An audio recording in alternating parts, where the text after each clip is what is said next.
Well, hello, my friends. Welcome to our call-in show. Must be Thursday night. It is sometime after 7 o'clock here in the Central Time Zone, Texas, America.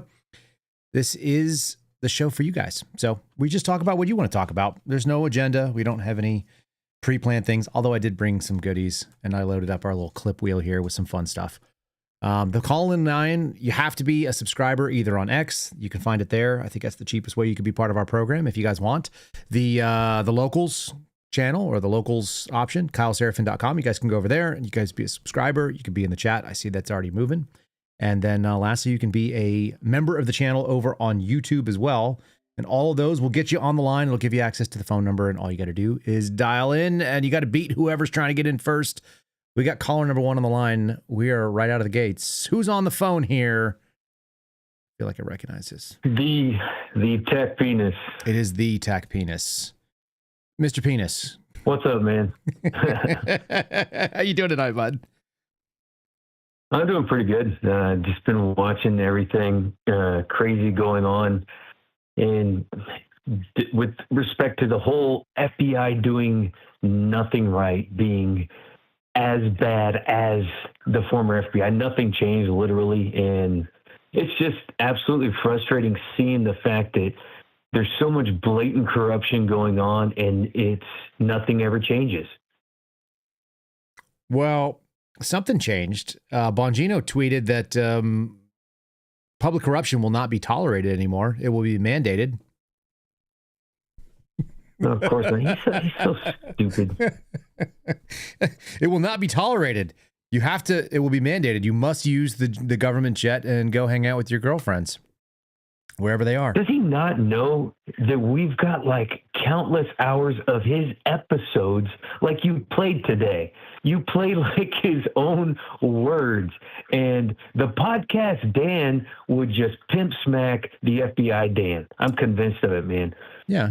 But it's just absolutely absurd that we know all the stuff he said before. We've got it like saved on tape. Yet he gets in there and it's just like, oh, FBI is amazing. It is so good, blah, blah, blah. Just gobbling it up. And it's just disgusting. He did it to himself, to be fair. Yeah, I don't know. Everyone keeps always, I get asked this whenever I go on Alex Jones too. They're like, what would make someone do this? It's like, I don't know. I think that, I think today's analogy may be correct. I think they're still fighting the old battle. They thought that cult of personality would carry them through the day. They did. And he thinks that Podcast Dan still has clout. He thinks that he stepped into the FBI position with the Podcast Dan clout and the whole Bongino army behind him and everything. He didn't think that he stepped away from that. He thought he was bringing it with him. But the fact of the matter is, it is clearly obvious he did it for the plaque. He wanted it. With all those episodes that, of course, we can reference and all his own words right back at him to just smack him in the face with it. But all those episodes, how many times, right, did he say all these missed opportunities? He always reminisced about missed opportunities and things he could have done and everything. That's what he was afraid to give up or to miss. That's what it was. And he thought that he could bring just the clout that he had from being a podcaster with how popular he became and all the people that were his famous friends and everything. He thought he was going to be going into the FBI as that Dan. And yet he just basically got handled. Like you even pointed out all the bubble wrapping and everything they did to him and Cash right off the bat. Clearly they knew exactly how to handle somebody like him. He was not going to be going in there to be like, oh, I'm going to shake things up. I'm going to clean up the FBI. No, they knew exactly what to do with this clown. And it's obvious. His most effect that he has is whatever stupid tweets he can put out that are just absolutely nonsense. And it's sad, man. It's sad to see somebody dwindle politically and, with their moral, what do you call it? What I'm trying to say, like the things that they stood for, right, just completely dwindled out the air or out the window because he wanted that plaque and he wanted to be seen as something that he wasn't. He was a cop, and you're a Secret Service agent. Cool. Guess what? That doesn't qualify you to be an expert in everything. Law enforcement all over the place, all over the planet, doesn't make you an expert in every single situation or knowledgeable about everything. You had a specific set that you were trained in. Okay, fine. Those things you can probably comment on and have like an idea of what you're talking about, but not everything. No. Also, that was a terrible job that he accepted. I don't think he understood. I wonder if anybody briefed him on what that looked like. It's like, hey, here's what you're walking into. It's 16-hour days. It's all the dog shit duties. It's the heaviest lift in the entire burden or in the entire bureau. You're just biting off the ugliest. And by the way, everybody that you go in there is going to try to screw you. And everybody knows what you've been talking tough. And so I had this conversation today with an FBI whistleblower attorney, so former FBI guy, Kurt Susdak, and he's an attorney and he deals with whistleblowers all the time. He said, I think they're just letting him do this now. He goes, I keep seeing some of the moves these guys make, and I'm fairly confident that nobody is saying no. They're all just encouraging whatever the worst idea these guys come up with is. And then, they're just laughing because their name's not going to be out there in the public. Like, you don't know who the people that are accepting or giving bad advice or even just saying, yeah, great idea, boss. Way to go with it. Just do it. Like, you don't know those people. Mm-hmm. You don't know who the different ADs are, even though we could look up their names. You wouldn't know what they're about and they would never have to live through those consequences. But these guys are going to just burn their reps to the ground. One, I think, doesn't care. And I think one probably is really desperate to not do it. And he's crossed that line for like quite a while ago that he can't turn back now. And how does he leave? Like, how does he even leave in any meaningful way? I'm sure he was looking for a win. What's that win going to look like? He can't get it because looking at this to me just feels like poetic justice because was he not warned about this, what the FBI looked like and everything by the whistleblowers, by you and Steve, and Garrett, all these other whistleblowers that came forward and put their butts on the line, right? To tell everybody, hey, look, this is what the FBI actually looks like. But instead, he ignored it because he got upset about some detail with respect to the Trump Mar-a-Lago. What do you call it? That thing. The search warrant, right? He got upset that his Secret Service opinion was not actually correct. He wanted to feel like that was the supremacy of all understanding with respect to that whole search warrant and everything. And he wanted to hold Julie Kelly up like she was so amazing and knowledgeable and this and that. Dude, he turned on you for that reason.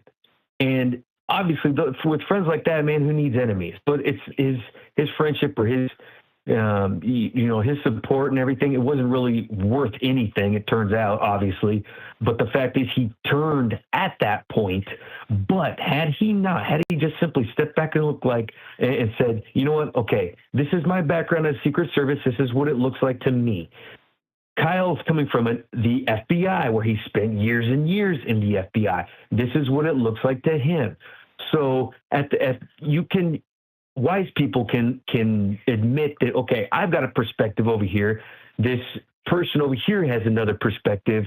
We can both feel we're correct about something, and there can actually be like an actual truth. Let's look at it. Let's sift through and actually figure out what it is. Because the people that have the ego like he's had for years and years, he just devolved into it. He became his own idol.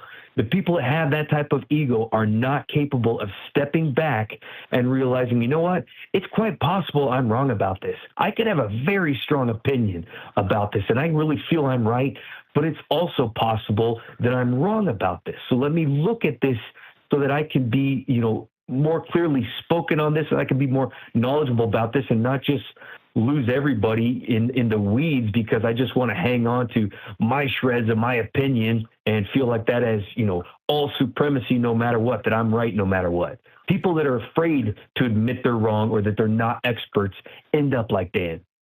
What's funny is The YouTube chat is really concerned about trying to understand what it is that you think about this. They think that maybe you're holding back on them. No, I Bon Fivehead is turned into a douchebag. Is the type. Once I saw him like stand up, like when he's doing the podcast, showing the podcast chair, I'm like, dude, those pants are so ridiculously tight. What the heck is wrong with him? Yeah, he's obviously like a fan of avocado toast.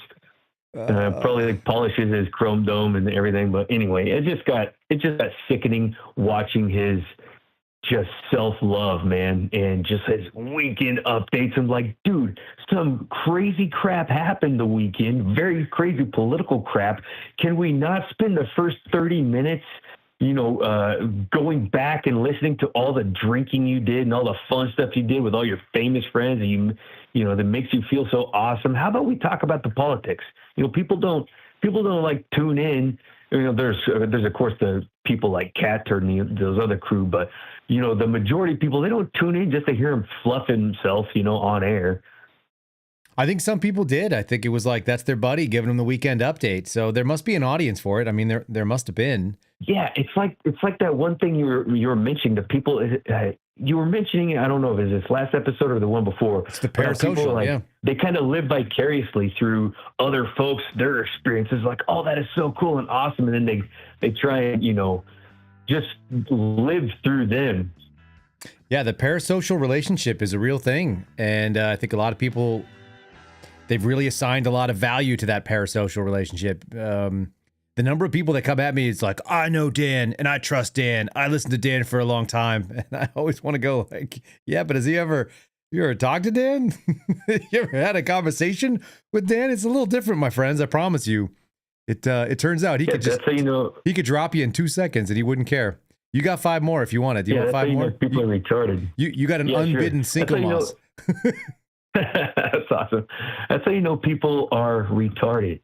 Like, for example, I mean, people understand, like, I like you. You're an awesome guy. I've prayed for you, and the different things that you've been going through. I still can hold within my head the idea that you're not perfect, dude, and you probably have some opinions. I'm like, man, that is freaking crazy. Oh, for sure. Cauliflower is disgusting, which, of course, you also agree with that. But let's say, for example, you thought cauliflower was the best. Oh. And if your mother-in-law served it to you, you were gonna just gobble it up, and I'd be like, "No, that's disgusting. You're retarded." That's right.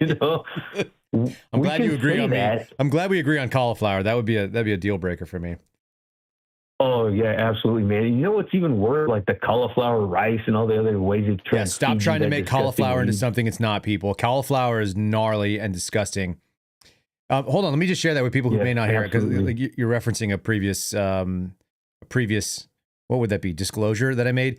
If you're new to the program here, people, I hate, loathe, despise cauliflower to the point where I won't touch it, and I don't care who you are. My mother-in-law tried to ask me to try her cauliflower casserole years ago, and it was after I'd reached the point. I've gotten to the point in my life where, like, I've tried the things that I'm interested in trying, and if I've tried it, you're not going to talk me into it again. And she was just like, oh, but you have to try it. Everyone says it's so amazing. I was like, I'll make you a deal. I will try your cauliflower casserole and I will have a bite of it. But if it is gross to me, which it always will be, I'm going to open my mouth and let it fall on your floor like a 2-year-old. Do you want to play that game? And she was like, never mind, Kyle. Like, I've left the category of people who just do things because it's the nice thing to do and people tell me to do it. It's like, hey, sir, you need to sign your name on that piece of paper over there.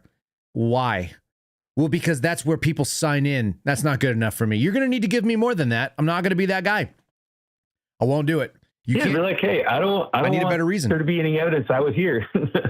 Well, I had a kid at the pool that we go to, like our little HOA pool, and he was like, you need to sign in. And I go, why? And he was like, because if you break something, then we'll be able to find out who you are. And I'm like, dude, I'm on camera. I live 3 houses down. Like, you'll be able to figure it out. Oh, by the way, if I break something, I'll fix it or pay for it.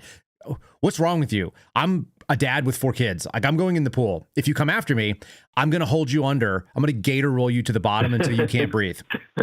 And you're going to find out whether or not your lung capacity as a stoner, like, teenager is equal to my capacity as a combat diver. Let's just find out. Or don't. Just don't touch me. Because I don't mind showing my kids what I can do underwater for a while, but you're not going to like it. And then, it's like, I'm not signing in. Sorry, I'm that guy. You don't have a good reason. If there was a compelling reason, I would do it, but there's not. I just don't. Yeah.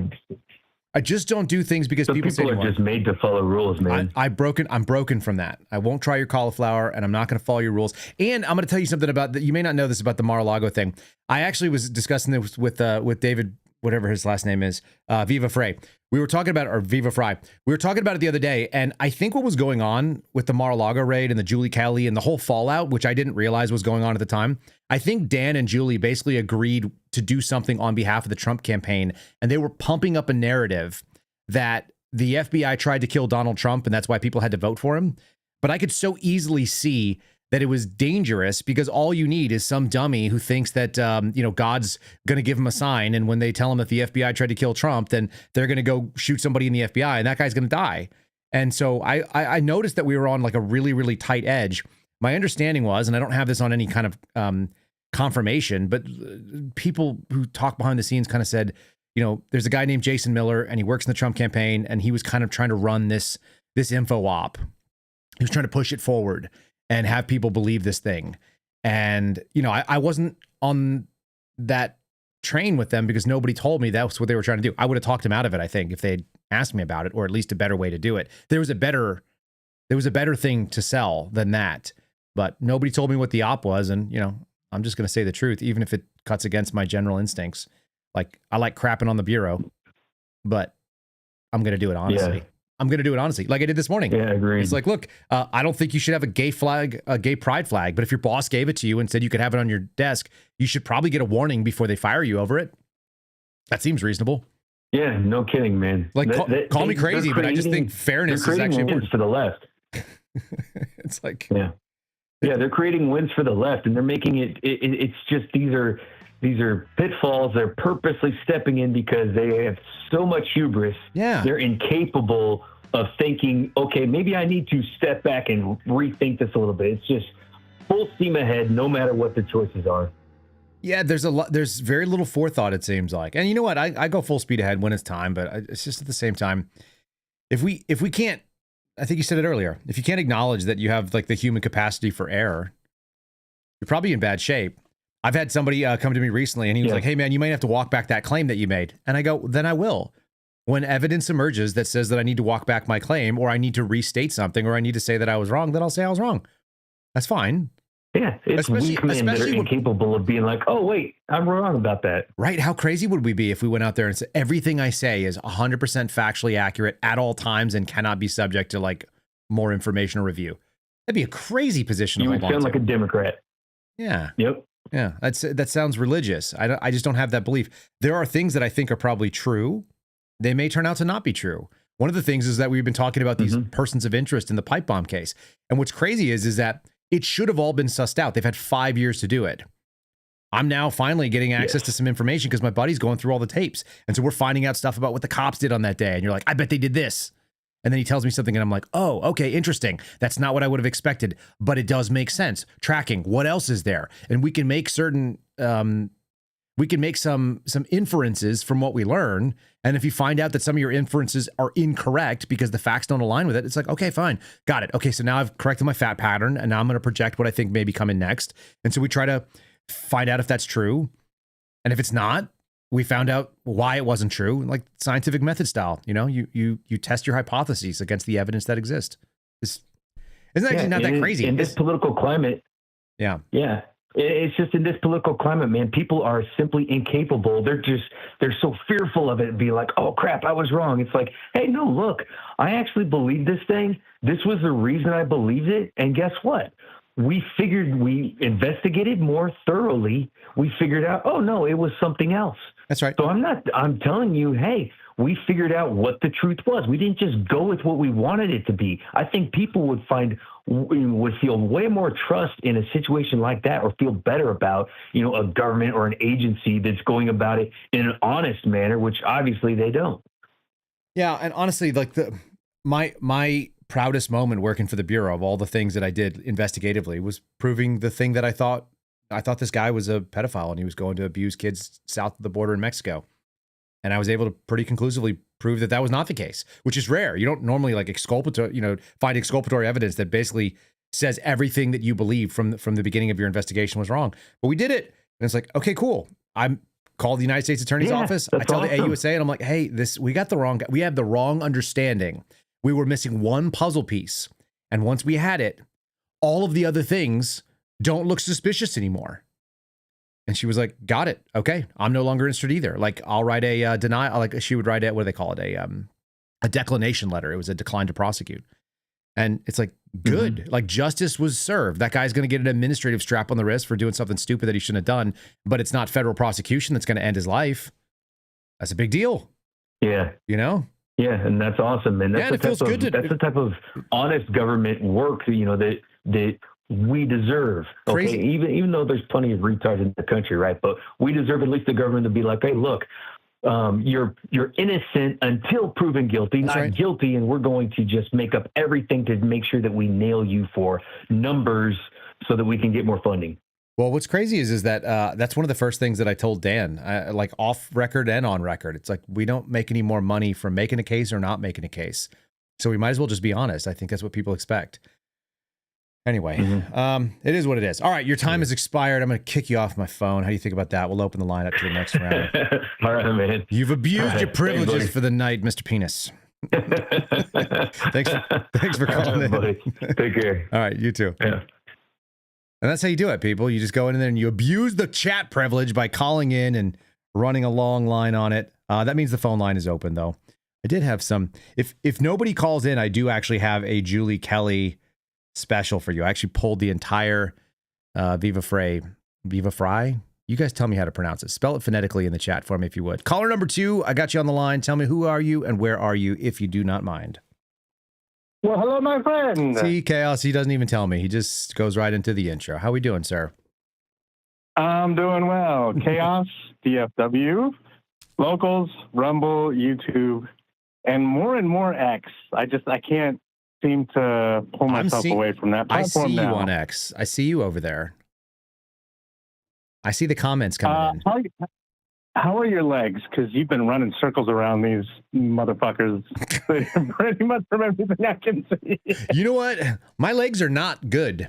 I'm aging, apparently, and I have not been doing myofascial releases on my calves for like my whole life. I've never done them. And so I keep hoping that if I take a week off, then I can go back to running full speed. And the answer is that I cannot. It's not acceptable. My body will not handle it. So I went on the treadmill today and I was like, well, treadmills are not nearly as bad on your legs as running on the ground, right? I thought that at least. And so I only got like 2.5 miles into it. And then I had to go jump out and jump onto my foam roller, the almond roller, which is not a peanut roller. And yeah, I can run around on social media. You know what's even worse, Chaos? I actually screw with people while I'm doing cardio on my exercise bike outside on the patio. I sit on my bike and I'm like heart rate to the point where my eyes are almost crossed and I'm still like tweeting and screwing with people. So anyway, if you see typos, that's why. Well, I mean, this is it's par for the course. You know, when you're, I don't know, the vast majority of I said something to someone today. I said you're left with the mediocre middle. Mm-hmm. We are, for the most part. Like everywhere you go, you're left with the mediocre middle. You know, when you're talking to somebody that's really, really, really intelligent, you know, when you're talking to somebody who is just super dim, mm-hmm. and everything else, you're not sure. Because, I mean, maybe we're in the mediocre middle. I like to think maybe we're on the right side of the bell curve, but you know, it is what it is.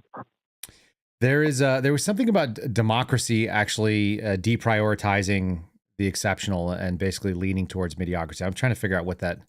There's a quote that I saw. I'll look it up while you continue on. But you had some topics last week. Yeah, you don't have to do cauliflower. Yeah. Right? Cauliflower is only good in a stew. Okay. And only when it's primarily meat based. So that way you don't taste it, and you got to cut the cauliflower up beforehand so that way there's no texture there. Well, you don't want to taste it, and so then I just don't eat it, period. Well, yeah. The only reason that I say it is because I just made a stew, and it's got pork butt, and it's got half a thing of bacon, and it's got a couple of steaks, and it's got.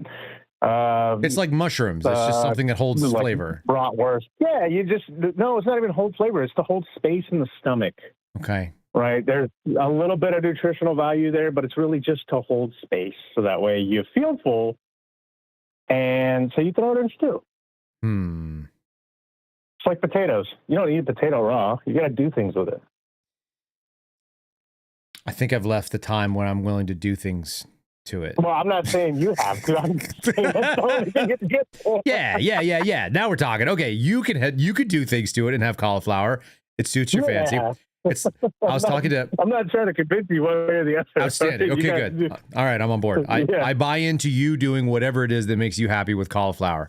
Oh no, I wouldn't do it either. I'm just saying that's the only thing it's good for. You're just being This is like my siblings. They're all like devil's advocates. They're just like they pick a position just because somebody else took the other position. They're like, yeah, just classic contrarian nature.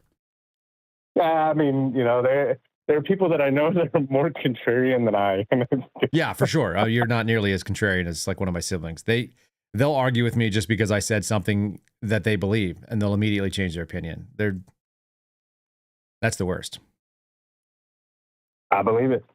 Okay. Another thing, I have a YouTube channel to send you in regards to muscular structure, stretches, all that kind of stuff. I think it would be good. Probably help your legs. I'm actually going through physical therapy using this YouTube channel. Really good stuff.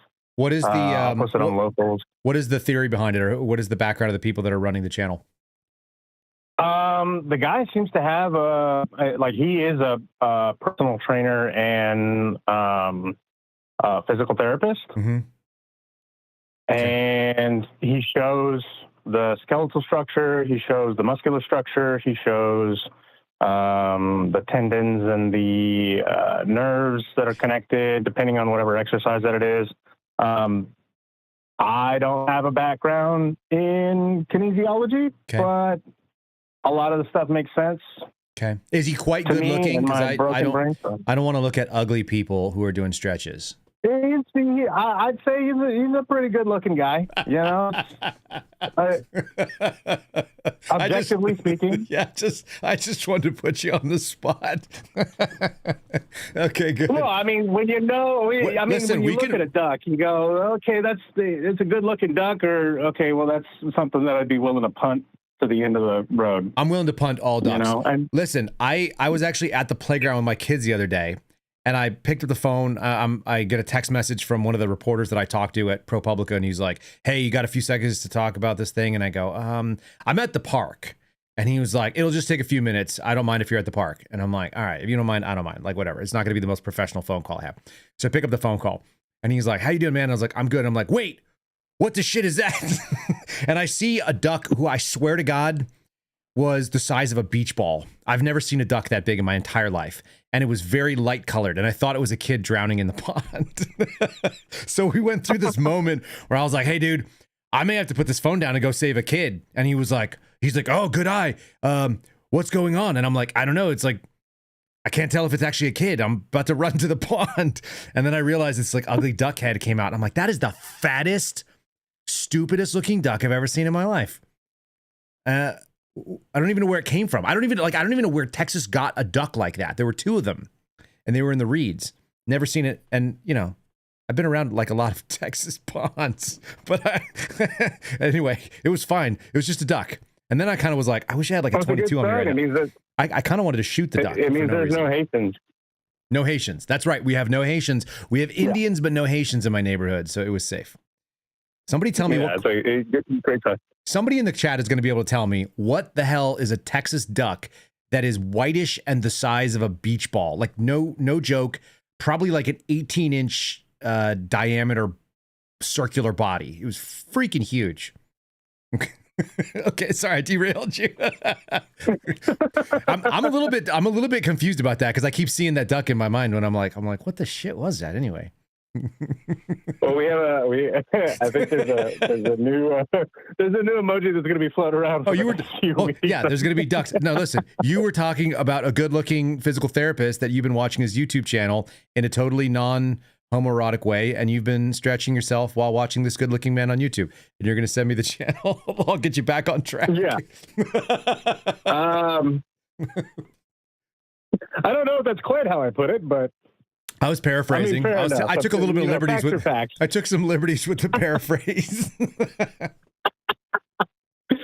Okay. Aside from that, Julie Kelly, holy crap. Did you watch that? Did you watch that? Fry. Yeah. Is the way that he. Fry. Yeah. Viva Fry. Also, I read the whistleblower disclosure article that, who was it that put it out? Kerry Pickett. Washington. Yeah. Uh-huh. I read that and I went, oh, puzzle piece, honeypot. What did you tell me what you took from that? You're on to something. I took from that if the top brass is not getting themselves, the people around them, if they're getting vetted, but the people around them are not getting vetted, then what does that mean for Alexis Wilkins? All right, or Wilson or whatever her name is. Listen, you just bought yourself another 5. So here's the deal. Like I'm resetting the clock. Chaos. That was a right side of the bell curve analysis. Let me tell people what they don't know. A whistleblower disclosure just came out. Kerry Pickett at the Washington Times wrote it up and wrote up essentially FBI executives do not get investigated for counterintelligence threats, and neither do their spouses, co-inhabitants, significant others. They do not get vetting, interviews, or background checks. And you read through that. I read that story very, very clearly, and she didn't say it explicitly. So that's very solid analysis. Yeah. Oh, my comment to the post was detective, puzzle piece, and honeypot. That was my comment to that. I said, hold on, and then I put the pieces together, and I was like, all right, well, if anybody else can figure out what that comment means. You're spot on. That's exactly what it means. I had the whistleblower attorney who's Kurt Susdak represents that person, like so many others. And he reached out to me and he said, yeah, she didn't get vetted by anybody and wouldn't be. And the whistleblower is willing to go on record in court if we need it. So that's something. I mean, what was it that David said? He said, if you're innocent, you sue. If you're guilty, you sue harder. Yep. Isn't that what he said on the other day? No, that's exactly correct. Yeah. I think so he said it a couple different ways, but that's exactly one of the ways that he said it yesterday. 100%. And that's pretty crazy stuff. I knew about this, by the way, about a week ago, but I had it explicitly spelled out to me. So as soon as I read it, I was like, oh, this is what he was talking about. Mm-hmm. Pretty wild. The pins on the board. Look, I've got a bunch of yarn. I like this. All right, not because I knit, but there's boards and there's photos and no, but there's a bunch of I'm making the connections. I'm sitting here, I'm looking at this and going, okay, yeah, this is it's starting to make a whole lot more sense. It's a lot harder for you to say something that is not true when we know that somebody's going to refute your claim and nobody vetted you. Yeah. Well, and then on top that's of that, not good for America too, by the way. That's like everything about that is bad. There's no reason to celebrate that. That's actually just stupid and dangerous, which tells you a lot about our bureau right now. Yet another reason why I keep calling it out. Well, I've been saying this for decades. The government is not. It's a system. The way my brain works is I may not know the individual parts, but I can look at a system and go, okay, this is what the thing does, and here's like a couple of parts and pieces, and then I can kind of bullshit my way through by thinking about how it could possibly work, and 7 out of 10 times I'm right. Yeah, you're definitely on the conservative side. Yeah, you're definitely. I mean, a system is what it does, or a system's purpose is what it does, right? And we can basically imply that, regardless of what their mission statement is. We simply have to just look at it and go, okay, got it, understood what they're doing. We get it. This is the output from that system. We know what the input was. so we can assess what sort of things were done as it went through. And it's not good. Our intelligence agencies serve themselves. There's no question about it. And for those of you who didn't read the story, it essentially pointed out that FBI executives get a different style of internal investigation, and is quite a bit less rigorous, is the nice way of saying that. I wouldn't call it an investigation when it doesn't happen. Right. So they do the normal background check, which what everyone does. But normally what happens is you have to list any roommates, co-inhabitants, spouses, fill in the blank, people who are likely to share a wall with you, roommates and so on. And so if you have people that you regularly spend, time with, they kind of want to know about those people, because there's a possibility it's important, especially if they're your partner in life, whatever that means. My old man was a cab driver. He went through a very rigorous background check to get his license. I believe that. That's a position of public trust at the end of the day. Decades ago. Mm-hmm. Yeah. And now you don't even know if the guy on the photo on Uber is the same person that's picking you up. That's true. You do not. I do not like Uber at all. My Uber experiences are generally not good, and sometimes really, really bad. Like this, there's some that are neutral, but man, Ryan Matta and I took an Uber when we went to the police state premiere at Mar-a-Lago, and that was one of the few times I've gotten in a car and I was like, I don't know if we're going to get out of this car. I don't know if we're going to get ejected. We might be on somebody's YouTube explaining that we cannot park there, because the guy was straight up African. I'm not confident that he spoke English. He had absolutely no freaking clue how to use the car. And he couldn't roll down the windows, and he took his hands off the wheel and turned to the left and was trying to figure out how to use the panel on the door. And I'm like, holy shit, this is the first time this guy's ever been in a car. And he's driving us on these Miami Palm Beach highways. I thought we were going to die. And Ryan and I were both looking at it we're both like, what the shit is going on here? He's like, homie, bro, hold on to the wheel or whatever. And I was like, I don't know. What are we got to get out of this car and never do this again. This is a terrible plan. Just freaking. If you turned around and said no backseat driving, that would just be that would have been good, because he wasn't watching the road anyway. He was straight up trying to figure out how the knobs and the dials work. The guy his eyes were off completely turned away from the road. He couldn't figure out how to unlock the rear windows. Just wild. Anyway, that's our world. Don't get into Uber. That's okay. I've got notes. Pranks on the homies. I don't know what the fuck that means. Again, I'm putting things on as I'm thinking of them, and they might make sense to me whenever I come back to them. And apparently this one doesn't. But deism. This one. It's gonna have to wait. The deism thing, it's gonna have to wait for another time. That sounds like a full discussion. No. It's really quick. Oh, okay, go ahead. Give me 1 minute. Sure. And then you think about it. All right. Okay. Go. Deism is the philosophical position and rationalistic theology that generally rejects revelation as a source of divine knowledge and asserts that empirical reason and observation of the natural world are exclusively logical, reliable, and sufficient to determine the existence of a supreme being as the creator of the universe. Mm-hmm. Yeah. It emphasizes the concept of natural theology, that is, God's existence is revealed through nature as opposed to religious text. Yes. And many of our founding fathers fell into that category. They weren't strictly speaking Christians. They were deists, and they were of the sort of the romantics, sort of philosophical lean, which also was heavily influenced by nature, and hence the term, nature and nature's God, things like that. And I find I'm not Christian. I was raised Catholic. We'll get you back. But, we're gonna get you back. All right, I accept the challenge, sir. I will. Well, discussion for another time. Another time, indeed. Yeah. All right, my friend. You have a wonderful rest of your night. All right, buddy. Thanks for calling in. That was enjoyable. Appreciate it. All right. Bye. Have a good night. All right, Chaos is off the line. He's going to be our challenge. We'll get him. We'll get him back. Whenever someone tells me they were raised Catholic, it's not going to be that hard, right? Let's get you back. You know what? I got to play you a song. I need a minute. Next caller, just take a deep breath for a second. Let's get this jam. Let's get a jam going. Yeah, honey, all into me. Yeah, honey, baby, all to me. Yeah, hey.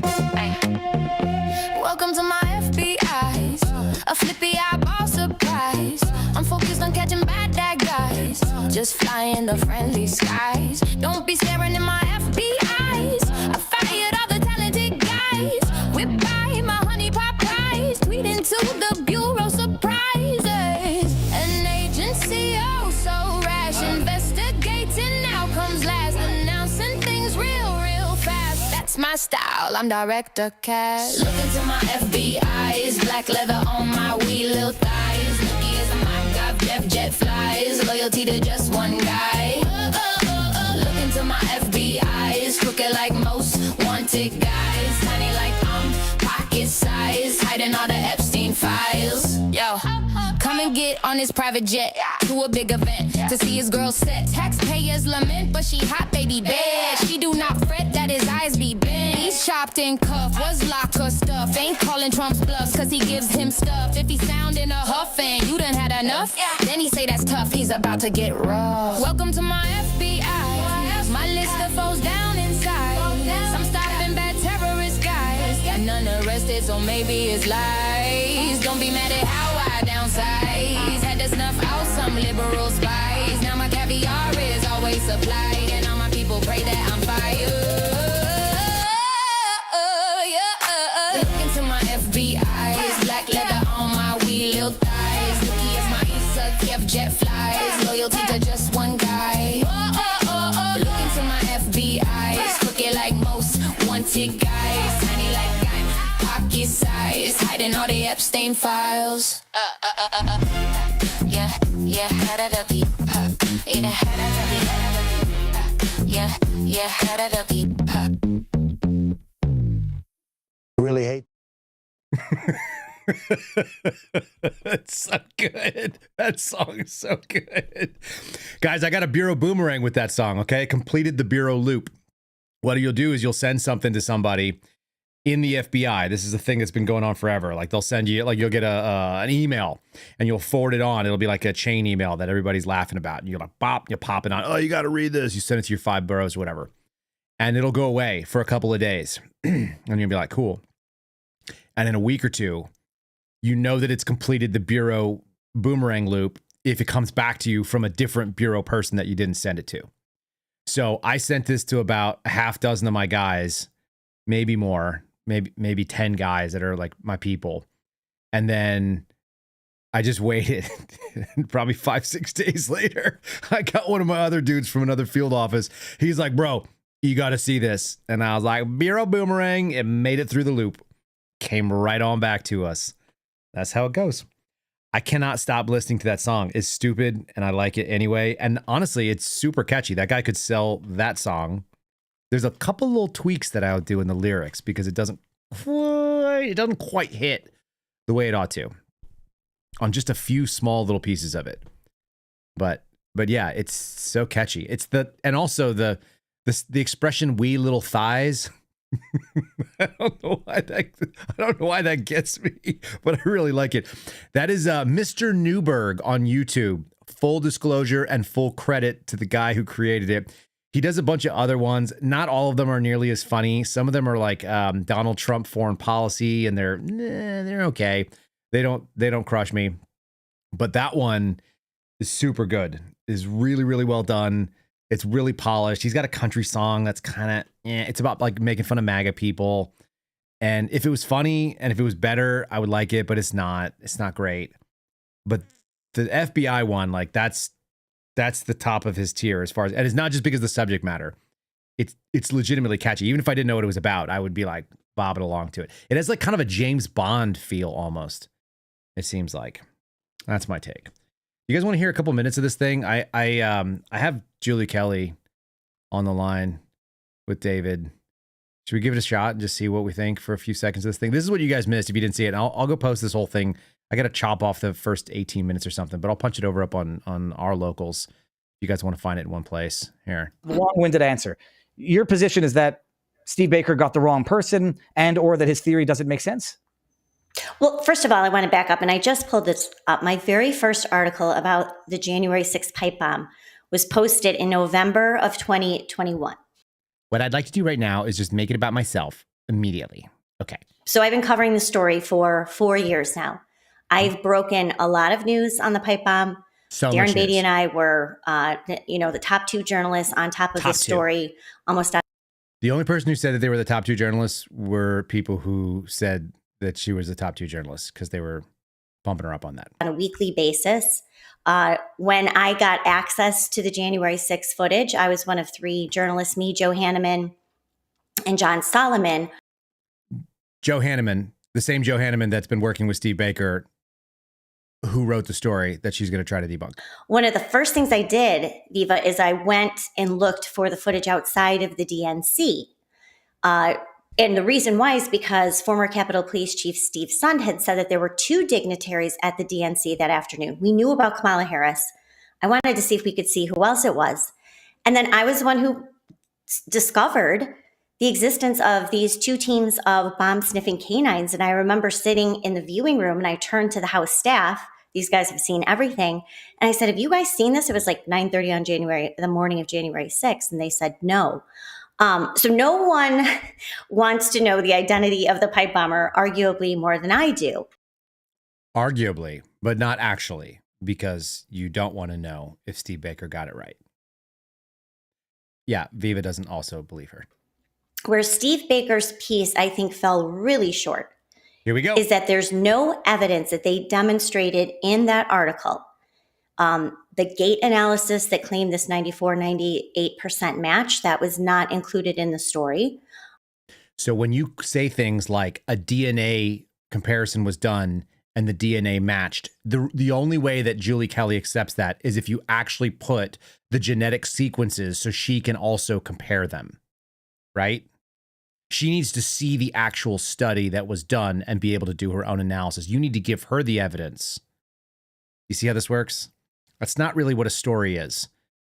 We basically have to assume that some of the things they say in the story are true because it would be voluminous and in there it's impossible to be able to give you access to the software that they used. But what you can believe is that there's a multi-$100-million company behind it and they don't want to get sued for publishing things that are completely false. We don't know the credentials of the alleged expert who conducted that comparison. Some of And us we have do. no access to the video samples that were used, including, it appears, a clip that was 4.5 years earlier. Right. So let's also just debunk that real quick. The evidence and the video that they used came from January 5th and January 6th by the woman they believe is the pipe bomber and compared against the night of January 5th. So they have 12 hours before the pipe bomber was walking around and 12 hours after the pipe bomber was walking around and then the pipe bomber walking around, and they have footage. It's all within about a 30-hour period. So it's not like a 4-year-old clip, although they can compare against that as well. And they've showed some of that. By the way, I've seen this footage, or at least some of it. I'm not a Videogate expert, but it looks pretty good. The people who are said it's spot on. Julie Kelly has seen none of it. Anyway, she's going to go on and tell you what else she doesn't know. Of this individual, and I'm not naming her name, and I would strongly advise you don't either. Don't name her name, Shani Kirkhoff. 4.5 years earlier, playing Shani? soccer. So it was really weak sauce to begin with.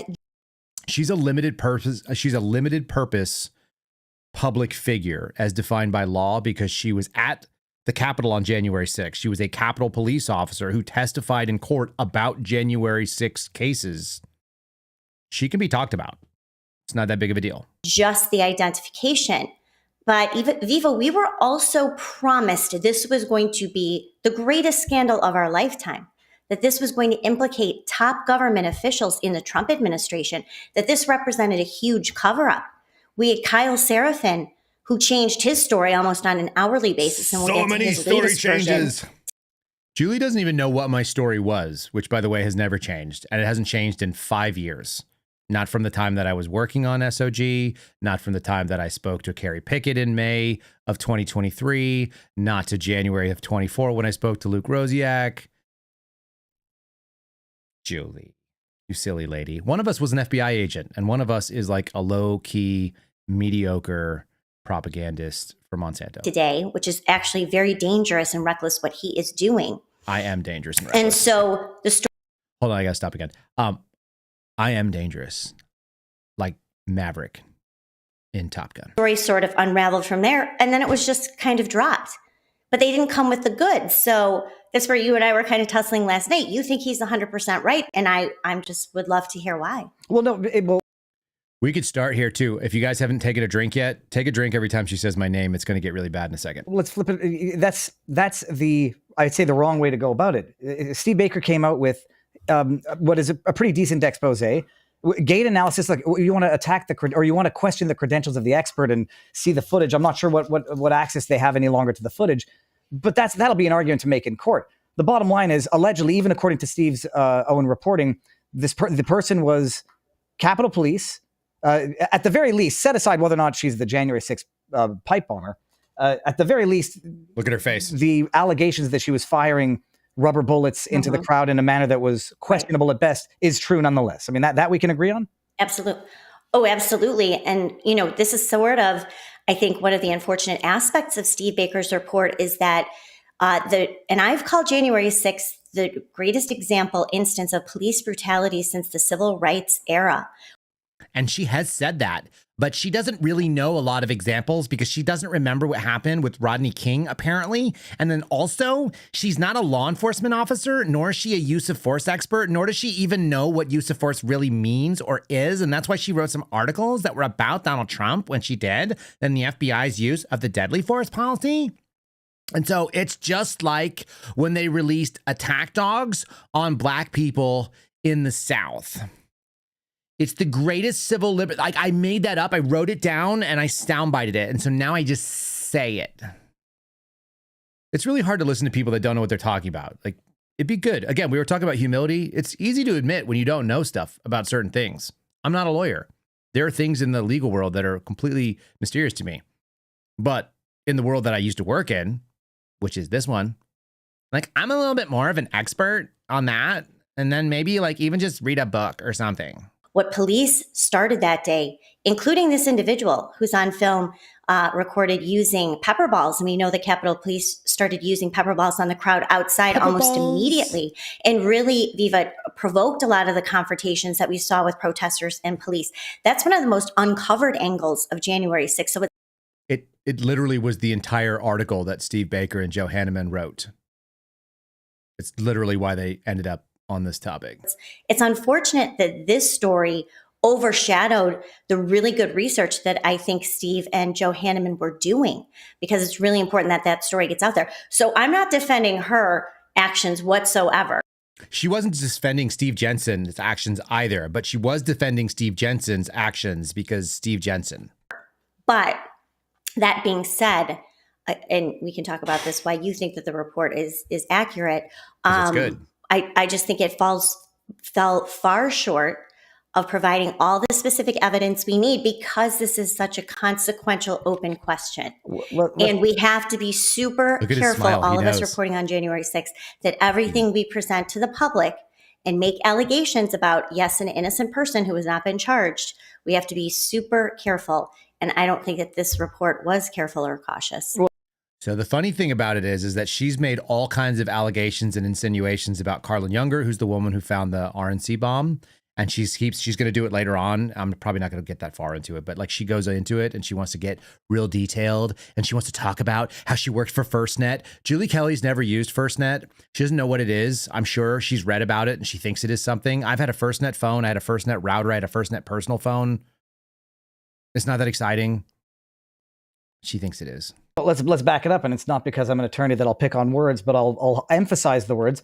This is a woman who, by your own admission, using excessive force, trying to provoke the January 6th crowd. Civil rights violations. Well, one would argue that the easiest way to provoke the crowd, or at least exacerbate the situation, would be to plant some bombs and then blame it on far-right extremists, and then go and shoot them in the face with rubber pellet bullets and pepper spray balls, whatever, in order to really provoke them. But so back it up. First of all, it's an expose. It's not a court where you're going to have. First of all, it wouldn't even make a difference if it were in court. You just have your legal reality versus an argued theory. There are certain elements of Steve's report that are objective. The height of the alleged pipe bomber, I think we can agree the person is 5'7", This is going to get so funny. give or take. Correct. That's what the FBI has said. 5 And we can agree, I don't know, do we agree that the person had something of a limp or favoring one of the legs, which I think was the right leg? Yeah, it's hard to say because you've watched that footage and I've watched it over and over. And the quality of the footage, at least captured and published by the FBI, is really low quality. But it really doesn't matter because you can actually find independent reporting from the Washington Post, which tells you that they identified an odd gait, quote unquote, odd gait, specifically on the right leg. Not negotiable. This was something that even Darren Beatty tagged a few years ago, was that it looked like, especially the footage captured by the DNC security camera, was really low quality and appeared to have even been tampered with. So if you look, It literally was tampered with, which is why they literally went and got the actual footage, which was not tampered with. That's why they've been working with members of Congress who don't want to deal with Julie Kelly. and everyone should go to the FBI. They have given updates, and they did give an update on October 22nd. The reward, $500,000. They showed this video again. Anyone can see for themselves. The video is not very good. So how did they get better video? Oh, they went to the source of the video. Don't trust the FBI. But also, if you want to know, go to the FBI. This lady has a hard time with these things. But then what Steve Baker said in his report is that they used a different sample from that night. How dare he? He went and got better video. He cheated. This game was not fun. He got better video. That was better quality and more accurate speed-wise.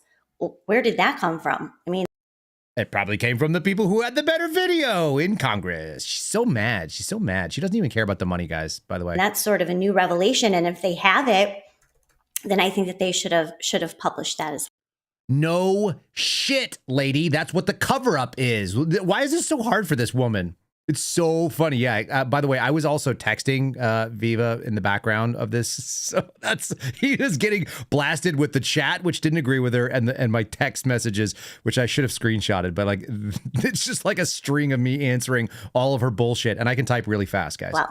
Okay, but see, Julie, this is where even what you're saying is going to make people think that Baker's more right. So the FBI released shitty footage for absolutely no logical reason that they might have even tampered with, and you're going to fault the expert report, which would be based in part on that allegedly potential tampered evidence from the old FBI, to undermine the credibility. Nobody's saying it might turn out to be wrong. And even with his own Gate report that's 94 to 98% accurate, there's a 6 to 2%. You haven't seen the report, and I haven't seen it.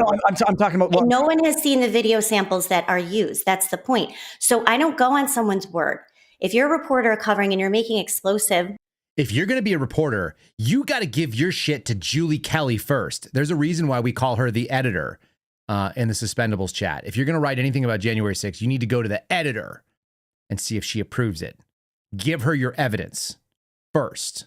sorry for the pun, explosive allegations like this, you better come with the receipts, and they have not. Furthermore, Receipts. David, aside from the size and the gait, the pipe bomber also wore glasses. We can see that in the surveillance video.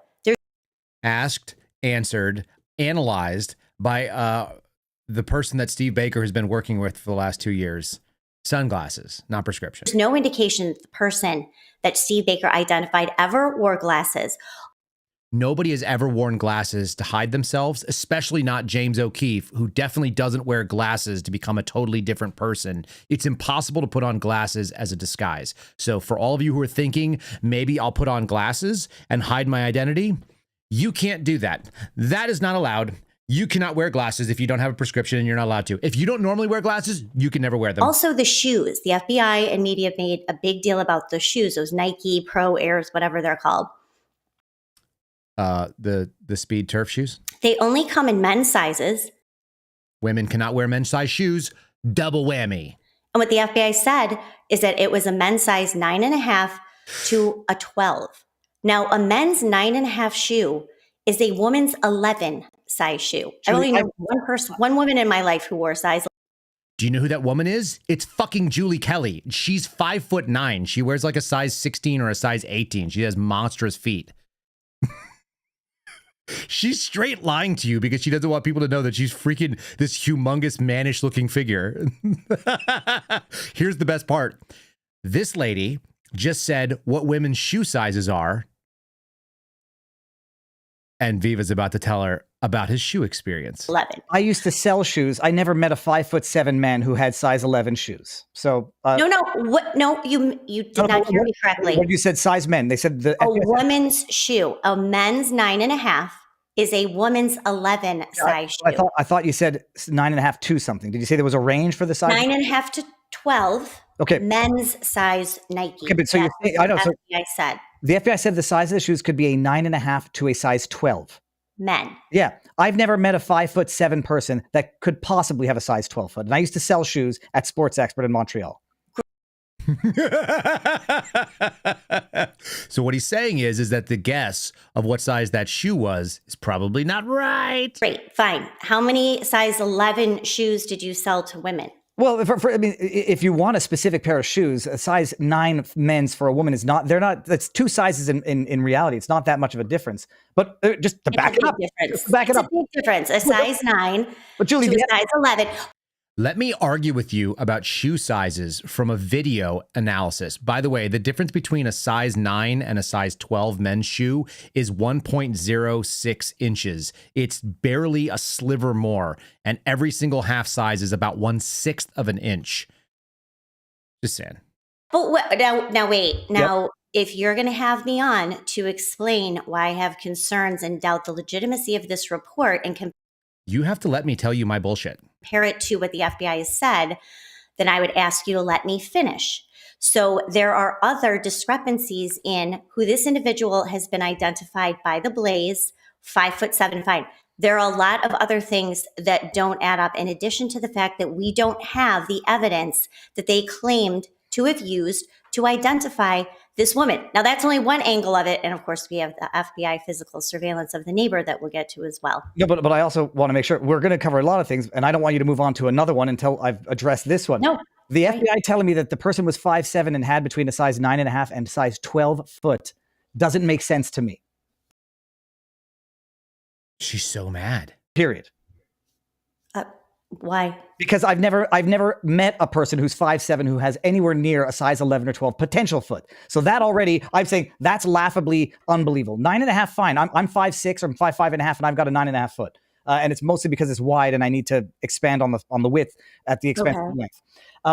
So that's why. Wait, so you're saying it's impossible for a 5'7" man to have a 9.5 size shoe? Well, I'm saying based on your own logic, it's as possible, in fact, maybe even more possible, to have a 5'7" man with a size 12 foot as it is to have a 5'7" woman with a size 9 man shoe. I mean, those things are that if that's the base. I appreciate it. You're flipping around. You're flipping around what I'm saying. That's not what I said. No, because you said, like, have you ever met a woman who would have anywhere between an 11? It would be the equivalent of 11 to whatever. I'm saying if the FBI is suggesting it could be a 5'7" man with a size 12 foot, it could easily be a 5'7" woman with a size 11 shoe. But so set that. Okay, fine. And we'll digest that piece of information. The gate analysis. I mean, this is where, okay, fine. You're going to say, unless they open up their entire expert report, show us their evidence, and that's what you would have as a voir dire in court. You're going to, you want to challenge the expertise of the expert. Then you want to cross-examine all of the evidence. The bottom line is he's either lying about his report and it's totally outlandish, or it's mildly credible. And now the FBI's got to say how they haven't found the person, A, and B, account for the actual individual's transfer from firing pepper balls at a crowd and try to antagonize them and abusing civil rights to being whisked off to the CIA. Whereas, and I'm sure you've seen Seraphin was on the channel. He said it's a good observation. When you get to the CIA, it's the easiest way to scrub a social media footprint in a way that citizens do not have access to. So, look at that face. You just referenced to Kyle Seraphin's statement. Ooh, it's like pooping on her lap. It's the thing she hates the most. Guys, are we still having fun here? Should we keep doing this? Because I don't mind doing this. I haven't seen this since I watched it live, and I was dying laughing. If you guys want to call in and interrupt this, knock yourself out. But otherwise, I'm going to entertain myself with you in the chat. I mean, how would you account for that, which we can agree, as a matter of fact, is what happened to this individual, her career path? Well, it appears in her testimony in the Guy Reffitt trial in the spring of 2022. Guy Reffitt was the first J6er to stand trial in Washington. She testified. I know so much. As a government witness. What she disclosed is that she had applied for the job at the CIA before January 6th. So I guess Well, she didn't say CIA because that was actually the subject of a sidebar. She wasn't actually saying where she worked. So that was part of the thing that they kept under wraps. What she said is she applied for a job and she didn't say what it was, but that's cool. we're supposed to believe that she knew she was going to be walking around Capitol Hill for an hour dressed in men's shoes and a hoodie, and then she would be protected after she planted these dummy devices, even though she knew that there were cameras everywhere. So the thing about it is, if you go work for the CIA, the minute that you get hired is also the minute that you applied, because you can only do one thing. And so she applied, and then that was it. No one said when she got actually hired officially. I imagine that the hiring offer came in sometime after, that time. And then 6 months later, she goes and works there. It probably wasn't like, you can come on here, but it'll be in months. It'll probably be like, oh, you give 2 weeks notice, and then you do your move over. It's a lateral move in the government. So that's funny. I don't know how she decided that the operation that went down had to be planned on the day that it went down, but that's essentially what she argues, because Julie Kelly's never done an operation anywhere. And then was scuttled away to the CIA. But that's another inconsistency in the story that's very important. What Steve Baker and Glenn Beck said in their interview on November 5th, pitching this story, is that she was at the highest level of government and suggested that she had been assigned to CIA Director John Ratcliffe's personal security detail. CIA spokeswoman came back, and the Blaze edited their report and said, no, she does campus security. So let me help Julie understand something real quickly. We don't believe the CIA when they tell us stuff. Full stop. When the CIA gives you a press release and they don't say things like, no, that person doesn't work here, or no, we've never heard of that person, or you must be totally off the mark, I think everything about your story is wrong. When they say, well, you said she was part of a security detail, she actually wasn't part of the security detail. She's part of the broader division that does physical security and force protection at the Pentagon, or at the CIA facilities. The problem is that the division, which shows up on the global directory for people who can look into it, and guess what? Steve Baker had people that did. When you do that look, you find out that the people who have physical security jobs and then also have previous experience as a Capitol Police officer doing dignitary protection, they're the number one person you'd go tap in when your security detail runs out of people because they're sick, or they're on TDY somewhere else, or maybe they decide to transfer out and you haven't plussed up another person. You go and you pull from the ranks of people that are already cleared, that already have the skill set and already have done the job before. So she has no idea whether or not this person, maybe she wasn't assigned to be on John Ratcliffe's detail. It doesn't mean that she was never on John Ratcliffe's detail. I looked it up, by the way. Donald Trump has been to the physical campus of Langley. So she's armed and she's around the freaking president of the United States. How do you like that? Now what? So is Capitol Police, now she has a background apparently in law enforcement. That's what she studied in school. Is Capitol Police a feeder? As you know, DC, there's more law enforcement intelligence agencies in Washington, DC, and the greater area than anywhere else. So was that just a feeder? It appears to be that she already had that plan in the works.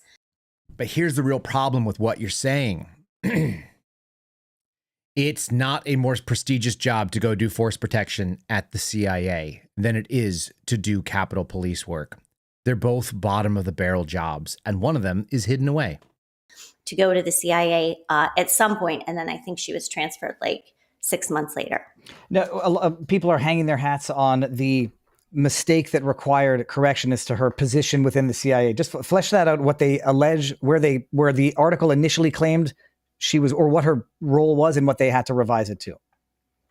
So what we were told was that she was working at the highest level of government. That was Glenn Beck, who didn't write the story and doesn't know all the details. He's been briefed on it because he didn't actually do this work, and he hasn't been eating, sleeping, and breathing it. That this report was a cover-up that would implicate everyone. That's what Glenn Beck said during his interview with Glenn Beck is not Steve Baker. He's Glenn Beck. And so he said things that are not what are in the story. That's not in the story. Steve Baker, based on pitching the story that was published a few days later. So she knows what the conversation between Glenn Beck and Steve Baker were. Glenn Beck doesn't run the Blaze. I'm going to blow your guys' mind. He doesn't own the Blaze anymore. He sold it. There's an ownership group. He's an employee. And intimating that somehow this was a massive cover-up with the intelligence agency, the FBI, the CIA, that she was being protected by someone like John Ratcliffe on his personal security detail. Didn't involve John Radcliffe, didn't say anything about it, specifically stated government agency, CIA, government agency, FBI, giving out shitty footage, not finding somebody in 5 years, government agency, Capitol Police. So no one would, I guess, investigate her. I'm not really sure. Correct. That wasn't fully fleshed out. But then was. it came back, and there's no evidence to the contrary that she is just Well, they didn't disprove it. working campus security apparently at Langley. So she's not at the highest level of government. She is not with John Ratcliffe. And there's still no dots connecting what the Blaze alleged she did on January 5th to this wider conspiracy and cover-up that we were promised as part of this report. They just dropped the fact that the Capitol Police officers who were part of the counter surveillance unit were able to find the second pipe bomb in 11 minutes and 7 seconds on a 3/4 of a mile walk. They went directly to the place where the pipe bomber had sat before for 77 seconds in the dark.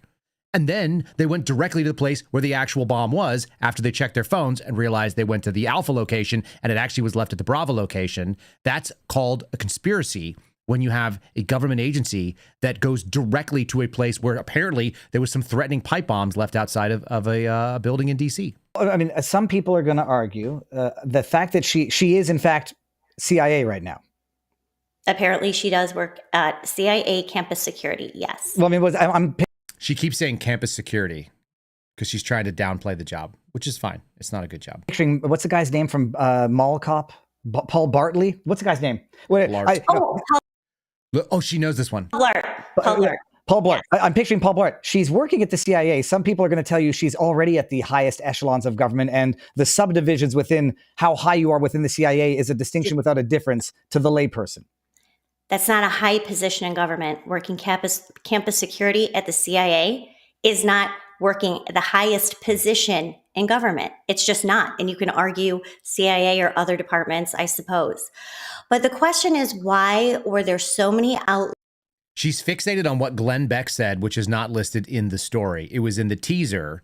That's like getting really upset because Alex Jones said breaking exclusive, and you don't think that it was exclusive, nor was the news breaking. That's literally what she's doing. Outlandish and unfulfilled promises about this report, and now it suddenly disappeared. Glenn Beck himself, the Monday after the Blaze published their article on November 8th, the Monday after, on his radio show, he started to walk back some of the more extreme allegations and accusations he had made. Nope. And he refused to say her name on air. Shawnee Kirkhoff. And he said, this is not me, this is him. He is saying that even a comparison is not evidence, that this gate analysis doesn't represent guilt. No shit, lady. Welcome to the American judicial system. They're journalists. They're putting out information. The FBI should have done this. You should have got your buddy Dan Bongino to go out there and cover down on this. But since he didn't, you've got freaking guys from the Blaze that are doing it and members of Congress. She's thick-headed. She's just not bright, in addition to sounding terrible and looking awful. That's not what the Blaze report had said.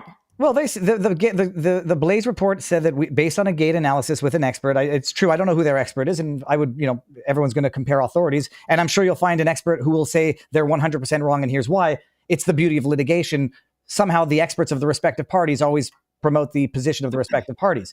It checks. We're dealing with. We're not mentioning her name. I'm just reading the chat. There's no need to mention her name. But even by your own admission, Julie, she violated civil rights, provoked the crowd, fired her gun in a reckless manner, and yet somehow gets.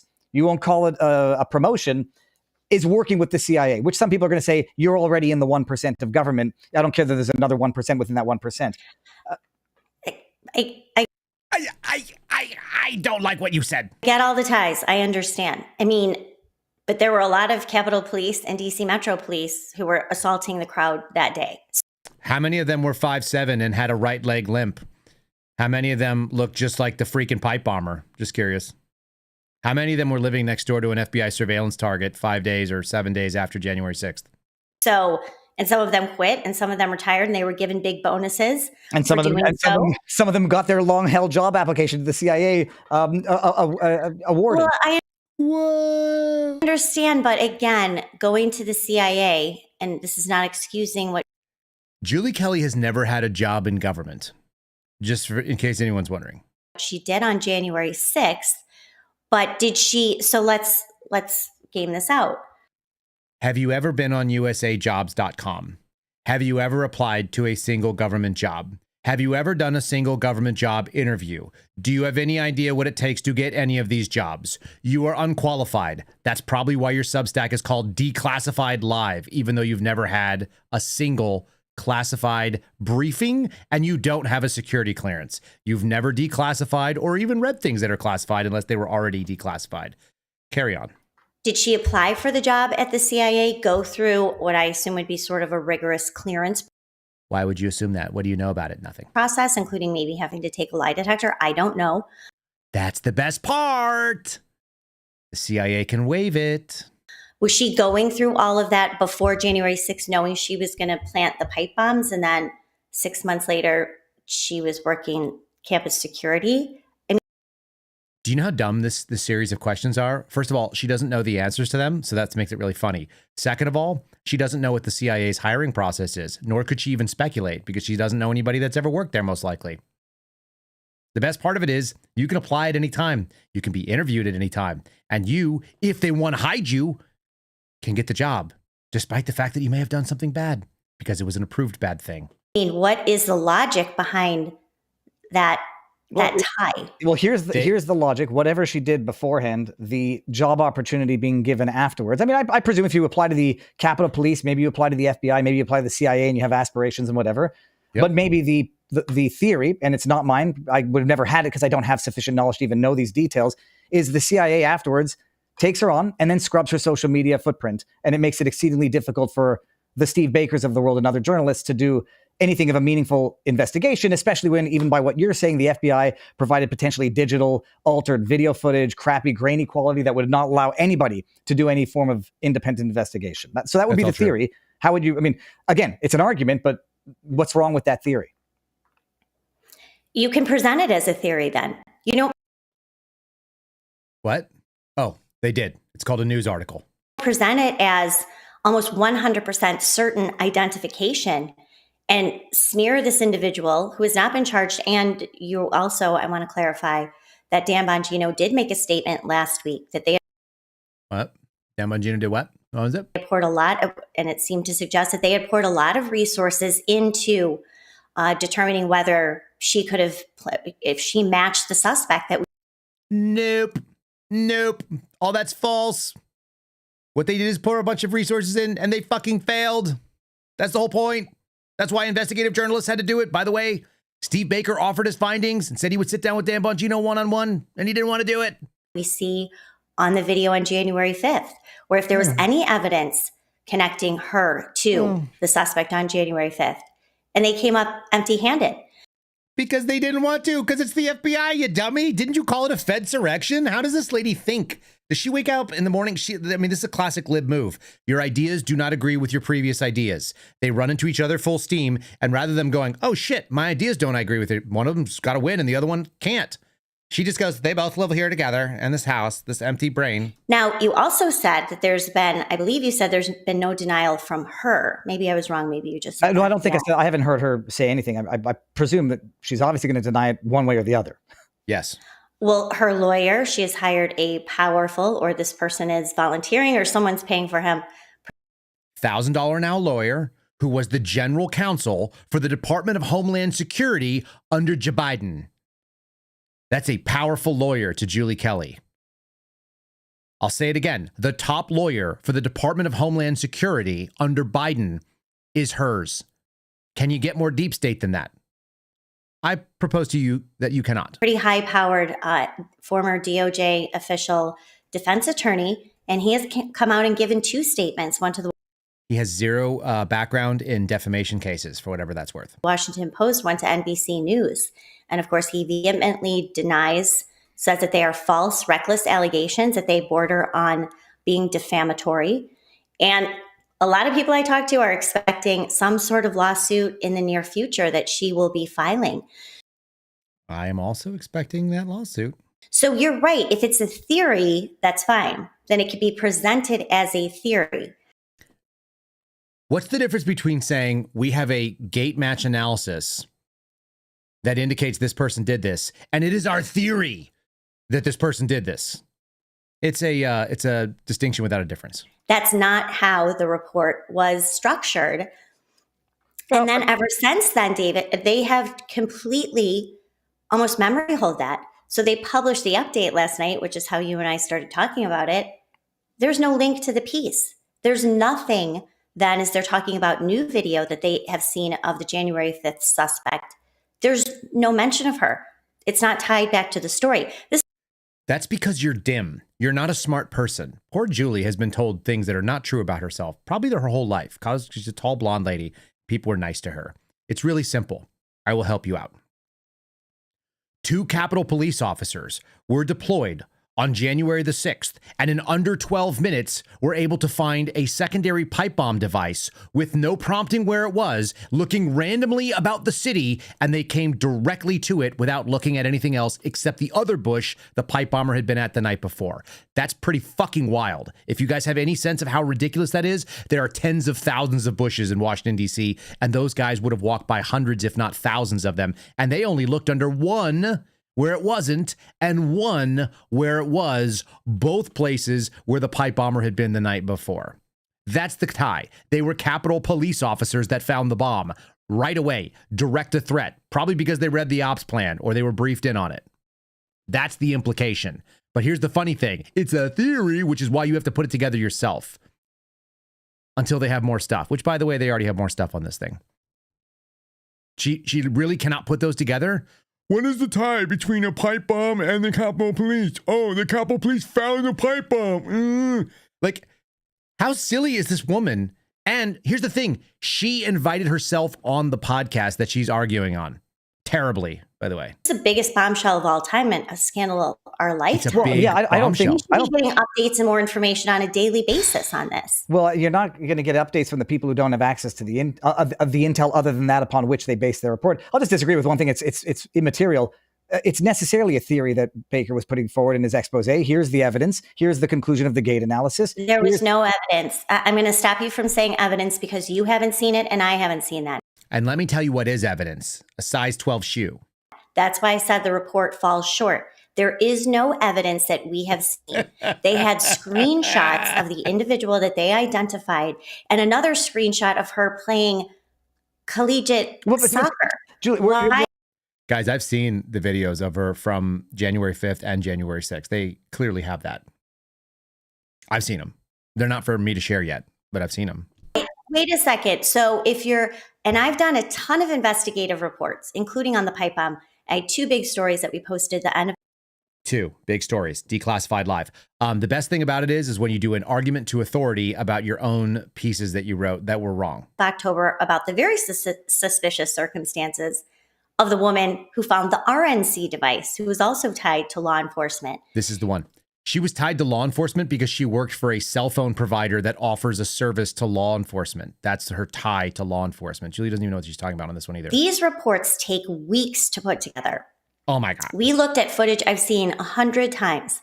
We watched interviews of this woman that I've seen 100 times over the last 3 years. I mean, she thinks that that's who the pipe bomber is, just so you guys know. Not 100, I'm exaggerating. But it took us several weeks to put this together. This report was done in less than 2 weeks. Oh now, my God, 2 weeks. Now, here's the thing. Julie Kelly works with one researcher, okay? The Blaze has like 100+ people working there. Guys, I've been to the Blaze's headquarters. It's huge. It's an old movie studio. They've got dozens of things going on at all times. They pay private investigators to do outside work, too. They bring on outside lawyers. This is freaking silly. To me, how an identification can be made based on their report of this individual shooting pepper balls into the crowd. All of a sudden, you get a sample of that. Another gait sample from her playing soccer. You get that to an expert within a matter of hours. And this is from Steve Baker's interview. Comes back and says, oh my God, you have a match. Yeah, she knows exactly what happened. Steve Baker and I have probably talked about this for like 12 plus hours in the last couple weeks. It's so silly. This is the silliest thing I've ever seen. She's debunking conversations she didn't have about expertise she doesn't possess and analytical processes that she did not observe. Just saying. It's telling. Why are you so defensive for someone that you've never met and you don't know, Julie Kelly? What are you covering for? That's all that everybody wants to know. Well, what computer program did he use? You can't see it. You What don't have metrics you're not authorized. Were determined, what metrics have the- in you're this not read in. computer software algorithm, whatever they want to call it. You're not allowed to see They it. call this a forensic analysis. That's not a forensic analysis How do you know? unless you did a gait comparison. Yeah, they did a gait comparison. They just fucking told you that in the story. Of the suspect and 100 other people, or some sort of sample size. I mean, Oh. you could see with your own eyes what you want to see. You know that. So Wait, are you telling me that the Pentagon doesn't employ targeting analysts that do gait analysis in minutes and then give a green light or a red light to JSOC teams that are on capture and kill missions that are downrange going after high value targets? Are you saying that, Julie Kelly? Or do you not know shit about what you're talking about? That is a perfect freeze frame. I didn't look at that. And Viva looks good too. That was a perfect freeze frame. She's not 4'9" people who are in the chat. She's actually 5'11". the methodology, but so you keep saying evidence. She's There is 6'5". no evidence. You Now, just- I'm hoping. You just described all of the evidence. The videos of her firing on the crowd, the fact that she's 5'7", so is the person, the fact that they compared a video of however long ago. You might not like what they're calling their evidence. That's their evidence, and you can refute it or think it's unsubstantiated. Well, no, you say I no, you said I haven't seen it, so I don't know. I can't see what they did. You haven't seen it either. But I've seen the top line conclusions and some of the hard evidence. The height. Why do you want to believe this so badly? Why do you want to discredit it so badly? I want her to talk to herself. She must do that a lot anyway. Why are you not, and I followed you for years, why are you not using your typical spidey senses or being highly more skeptical of this report? Why don't you just agree with me because I am on this show and I'm saying ridiculous things out loud to you? It's your job to listen. And instead just accepting what was written, what has been changed, what has been updated, the comments by her own attorneys. And now it appears to be a big distancing by the reporter himself and others from that report to where we are now. Julie, you see, Why do you want to believe this report without using some healthy dose of skepticism as to the methodology? this is a psychological manipulation tactic, Julie, which I'm not going to say I'm surprised that you're using it because that. I'm not surprised that you're using this female manipulation tactic. itself would be a retort of the psychological. Why are you? I don't believe anything. But what I certainly don't believe is Okay. I don't believe the story that the FBI told at the time. I cannot believe that they haven't done anything in the meantime. It's a compelling argument, is my position. And when you said, Bongino refuted, now the statement that Bongino put out when Brianna Morello retweeted it, she was taking shit because people were accusing her of running cover for Bongino. And I'm like, she's just reporting what the statement was. The statement was so, I say, vague and opaque that. Let me give you some background. Brianna Morello put out a statement that the FBI gave about this story. And she communicated it with Steve Baker and with me and said, I'm going to post this because it shows that the FBI is basically saying nothing. It was on purpose. People were laughing at the statement and accusing anyone who retweeted it of running cover. That statement, the reward is still out there. They've investigated this woman and they allegedly cleared her, correct? Within 2 weeks? Wait, who investigated her for 2 weeks? I was under the impression that she was investigated and cleared back in January 2021. Who was cleared in January of 2021? The woman whose name cannot be spoken, the object of the report. She was never under investigation. Why not? Why was she not? Why would you know? Yeah, she wasn't. You know why? Because they excluded law enforcement from their search right away, which is also in the Loudermilk report from January of this year. Okay, that might be a matter of fact to clarify. My understanding is that He absolutely was never under investigation at all. So now Absolutely you're not. Absolutely conflating. not. Now you're conflating because unfortunately you're listening to Kyle Seraphin. So you're conflating Drink. his shifting stories about the surveillance of her neighbor, person of interest 3 and person of interest 2. So you're conflating the investigation into those two individuals with. no, I'm not complaining. This is just a pure matter of fact, and the chat But can she, verify. but she was never under investigation. She was never under investigation. How dare you? Why do you care, Julie?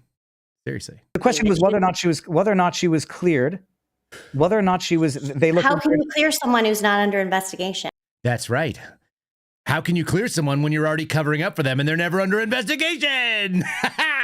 Well, so this is a question then that the FBI could very easily respond to whether or not she was ultimately investigated, even at the time, and cleared. My understanding is she was. It's a pure matter of fact, and if she wasn't, then I'll say it's even more difficult to positively assert that Baker's out in left field. Correct. It's more difficult. But I'll actually, I want to double check I that. don't know what you just said. No, I want to make sure. I was under the impression that she was even temporarily investigated or looked into and ultimately cleared in shortly after January 6th in 2021. If I'm wrong on that, I will absolutely correct you are wrong. And this is information that we've known that was in the report issued by Tom Massey and Barry Loudermilk. Yes. This also involves the physical surveillance that Kyle Seraphin says he was Pfizer. We in the business call it Pfizer. We don't call it physical surveillance unless we're talking to Julie Kelly. involved with in mid-January of 2021. But that surveillance It really was mid-January. It was January 13th and 14th. related to an Air Force employee who I've talked to twice, a man. This is the weirdest part of it, by the way. Why has Julie Kelly spoken to this guy twice? Why did he speak to her more than once? He refused to speak to Steve Baker. He spoke to Luke Rosiak years ago when I gave Luke the information. He spoke to him recently. And then Julie Kelly. And by the way, I read Luke and I speak to Luke and we had a phone call. I don't read Julie Kelly's crap because she's basically unreadable and borderline illiterate with some of the stuff she writes. It's really, really hard to follow. Her writing is not good. Anyway, I didn't read her stuff, so I don't get information from her. Yeah, you have to drink every time she says my name. You guys are, you might have missed one a second ago, in case you did. And now 65, 66 years old, 66. who had loaned his Metro card to someone who was photographing a dumpster right near the RNC. Watch Viva's reaction. On the morning of January 5th, this is something that the FBI determined, that friend, person of interest 2, the person who loaned the Metro card, person of interest 3. What was found out, and what is still true to this day, and this is what Kyle Seraphin is intentionally conflating and mixing up, and very recklessly now dragging at least person of interest 3 back into this, is that they were cleared because this person of interest 2 came in from out of town. These two gentlemen have been friends for 55 years. I talked to person of interest 3 last week. There's some context that's missing that's very critical. They had known of each other for 55 years. They apparently went to like middle school or grade school together, but they'd been out of touch for decades. They reestablished a connection that was only over social media. I'm going to assume it was Facebook because of the age. And the first time they'd seen each other in a very, very, very long time was on January the 6th or the days before when he came in.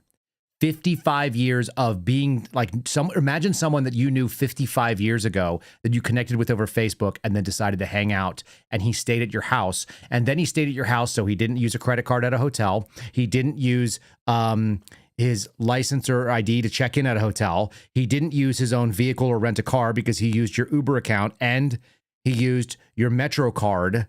This guy was a ghost in DC for whatever it's worth. Julie leaves this part out. This is not me originally reporting it. That's Daily Wire. And they were immediately cleared because there was nothing nefarious there. Yeah, except they weren't immediately cleared. What happened is we did surveillance for 2 days. And then I said, hey, should we go knock and talk on this door? We haven't seen the guy in the 2 days we're here. And then apparently they cleared the guy with a phone call, which never happens. I've never heard of that happening ever, especially not in a freaking pipe bomb case where it was a really big deal. Then they waited 5 days and then they cleared the friend also, as I understand it, like either through a phone interview or somebody who was remote, because I think the guy went back to his house. I don't think he hung out from January 5th to January 19th at some dude's house that he knew 55 years ago. All of that is super sketchy for whatever it's worth, y'all. So that's why the FBI surveillance was called off.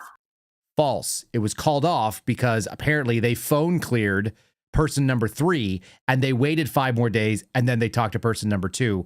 I was there. She was not. She's just guessing and she's actually wrong.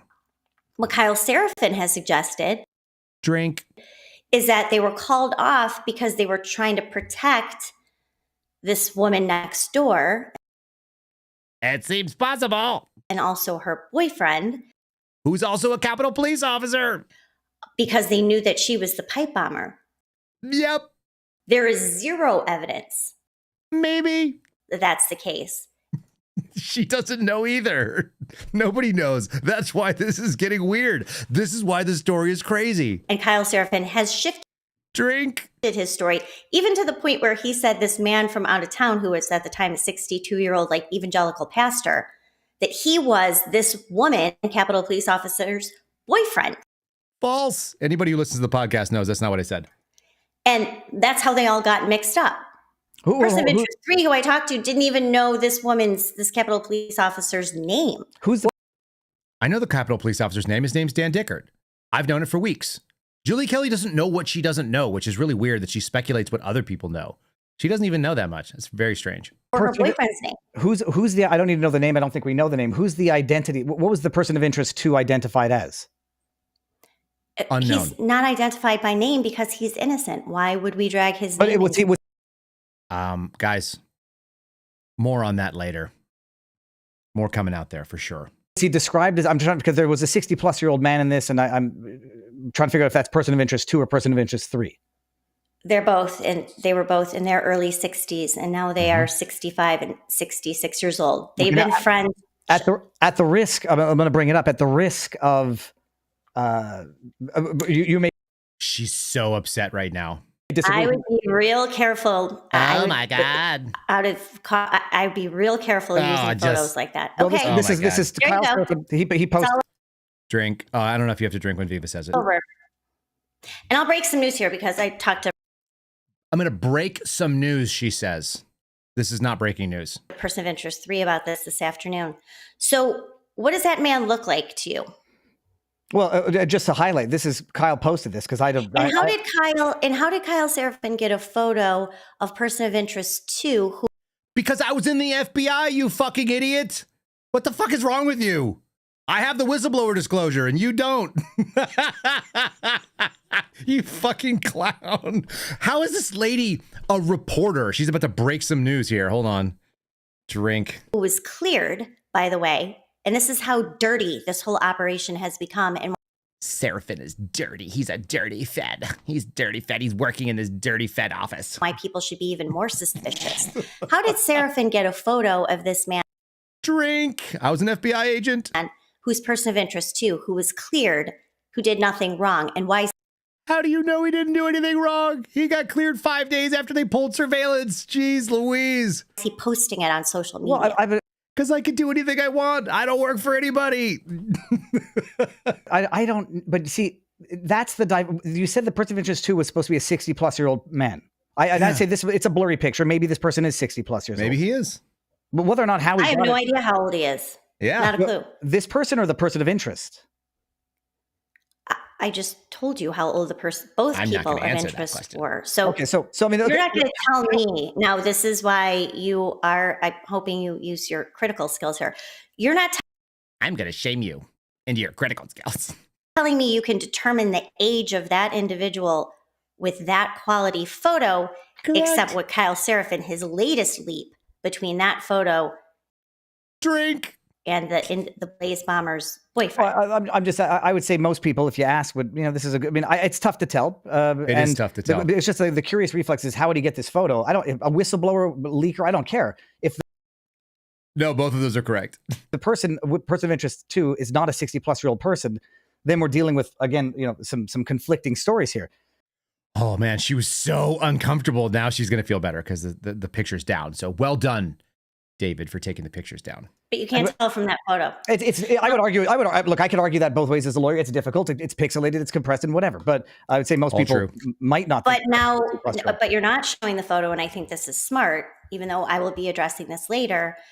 I will be writing an entire Substack about how angry I am that I didn't have the scoop and I don't know what was said and I don't know anything about this. You're not showing the photo of the individual who now Kyle Seraphin claims is person of interest to, not the one who actually was person of interest to, the one that he wants you to believe is person of interest to, because that's only one of the last remaining shards of this story. And no, all the story is totally intact. The fact that a Capitol Police officer and another Capitol Police officer live next door to person of interest 3 and person of interest 2 just randomly came in out of town and used somebody else's Metro card and used somebody else's Uber account and stayed at somebody else's house where he didn't have to put his name down. That's all weird as shit, lady. Why was the FBI one door away 7 days after January 6th from the person that Steve Baker identified 5 years later? It's astronomically, ridiculously small chances that we would accidentally end up at a door next door. You want to know how small? There's 2.3 million households in the greater DC area. To have two of them arbitrarily and randomly come up at the same time right next door to each other, those specific houses at random would be 2.3 million. I think it's actually 2.4 million. Times 2.4 million minus 1.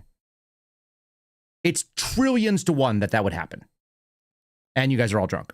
Count that can make any sense. Well, okay. And that is that her boyfriend, who, by the way, Seraphin didn't even know. Yes, I did. I know more about him than you do. I know about everything about this because I've been doing this for 5 years. I was out there, Julie. I worked on this case, you clown. That this Blaze bomber, I call that pejoratively. Yes. Had a boyfriend who lived there until I reported it because I got a direct statement from her former neighbor, person of interest 3. Yeah, so did Luke Rosiak. And guess what? We knew that he lived there for seriously weeks before the story went live. This is kind of sad. But again, this is why this was such an entertaining thing. If you guys watch this, we died laughing. Who said she lived there with her boyfriend and they were both, he said, DC police officers. They were both Capitol police officers. So how in 4 years, Kyle Seraphin, who's the big expert on the surveillance of the guy who loaned the Metro card, the guy who took the picture. Literally everything that I said in the first episode or the first interview I did with Carrie Pickett and then also the one that I did with Luke Rosiak, it's all correct based on my memory from 5 years prior. Because one of us was an FBI agent and one of us is a mediocre propagandist. He never knew that there was another man that was living right next door? Correct. I didn't until Steve Baker told me that he found somebody who was directly next door. That's the big fucking reveal, lady. But all of a sudden, after I released a statement, then suddenly we're making up all sorts of stories about now implicating a potentially other innocent person. She is so mad that innocent people are implicated. So they... By the way, these innocent people are Capitol police officers who were at the Capitol on January the 6th. That's how innocent they were. She so wants justice. Drink. Can keep this story alive. Well, I try to avoid the personalizing of the things, and not that I'm not to be holier than thou. It doesn't address the substance of the expose. You don't like the. Yeah. We're gonna. Why was Kyle Seraphin? Unless you deny that he was in fact. Kyle Seraphin is part of the Blaze story. No. My question is, why was he surveilling, even according to the story, the next door neighbor of the person that they allege is the January? Just explain that. And honestly, this is something that you should read up on, and that is the report by Barry Loudermilk and I've read it all. Why? How does it explain it away? Tom Massey.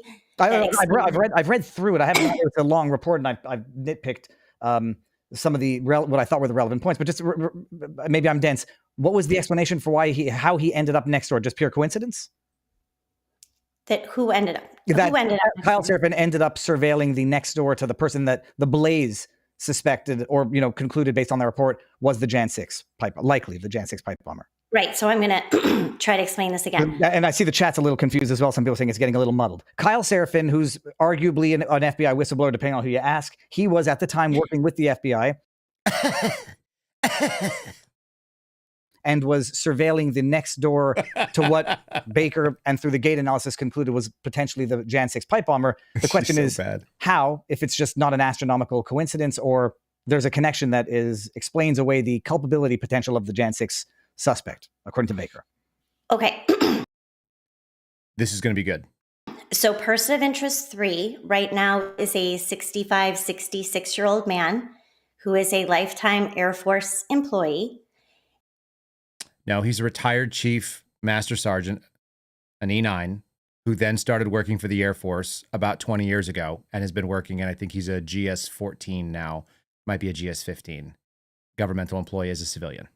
And his friend, person of interest 2, came in from out of town on January 5th to attend the Stop the Steal activities. He was a Trump supporter. He actually came in apparently for First Amendment protected activities that happened on January 5th, which likely had to do something with the Christian missionary work that he does overseas.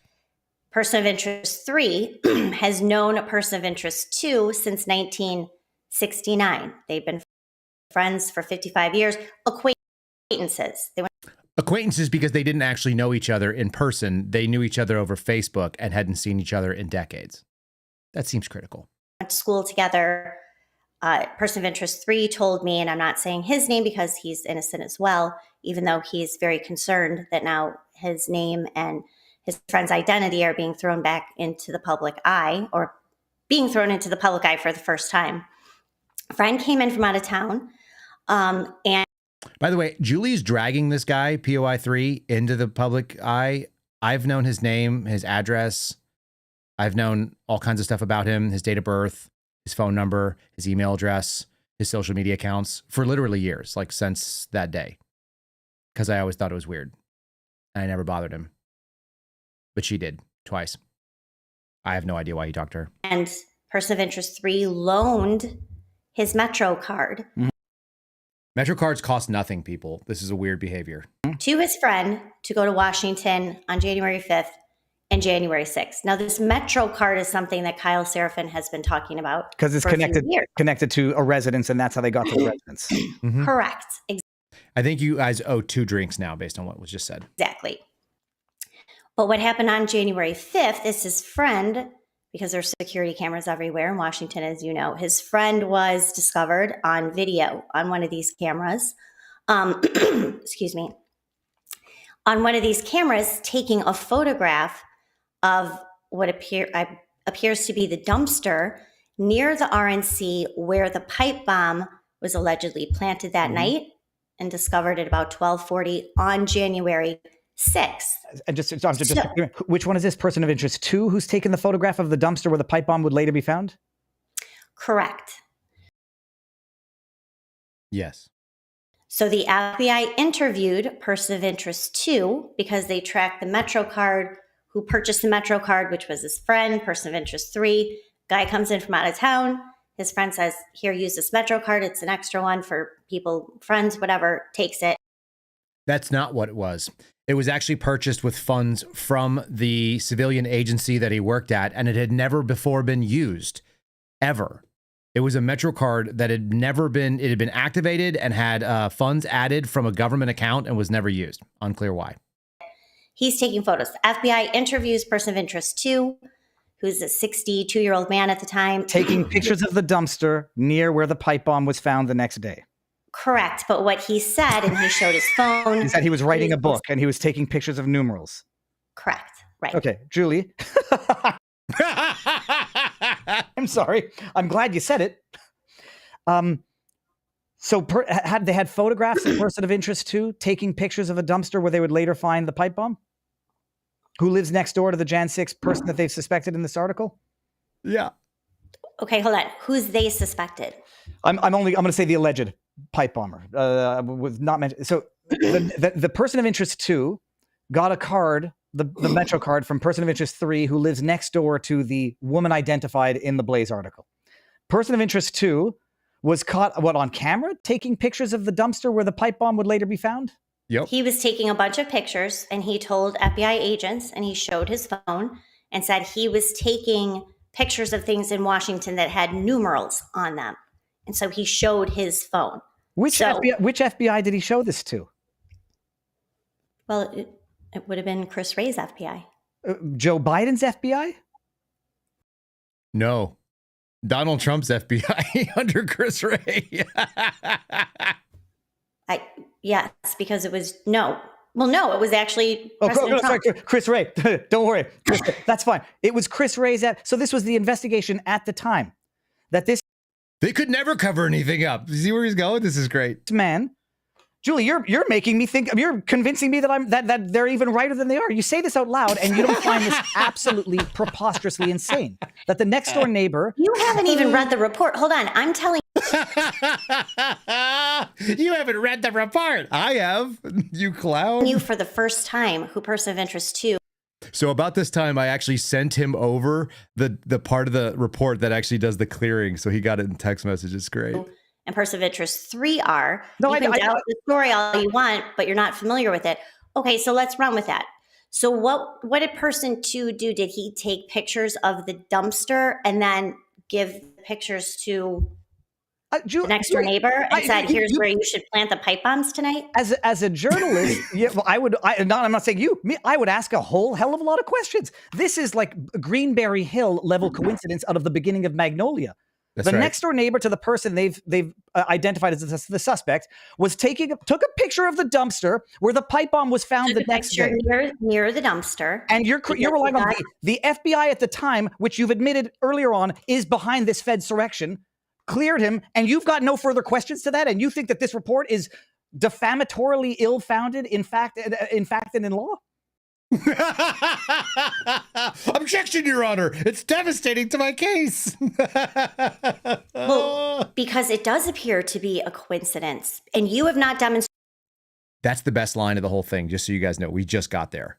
It does appear to be a coincidence. Trillions and trillions and trillions to one. Any evidence. So let's go with that. So what did person of interest 2 and 3, who I just told you about for the first time? So then what happened after he took pictures of the dumpster? I just want to make sure. So Julie, Viva's saying there are videos there. The first question I had is, how do they identify person of interest 2 as having taken pictures of the dumpsters? They have that on video? I never saw it. Okay, It's so not in this how did, no, forget their report, but how? Now all of a sudden you want like photographic evidence. No, Okay. it's just a very lot. It's just a very lot. I don't even want the evidence. I just want to know what the explanation is.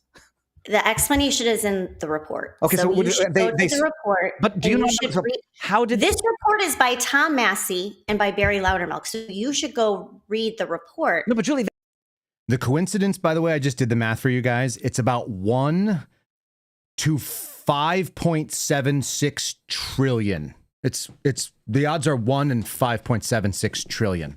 this is defensive accused. Just do you know how they identified person of interest 2 as having taken the pictures? Was it video or surveillance? It was video. No, It was video by CI 14. There was video surveillance done by Counterintelligence Squad 14, of which I was friends with all of the people that were on there because I used to work on the same floor. well, no, it was my understanding.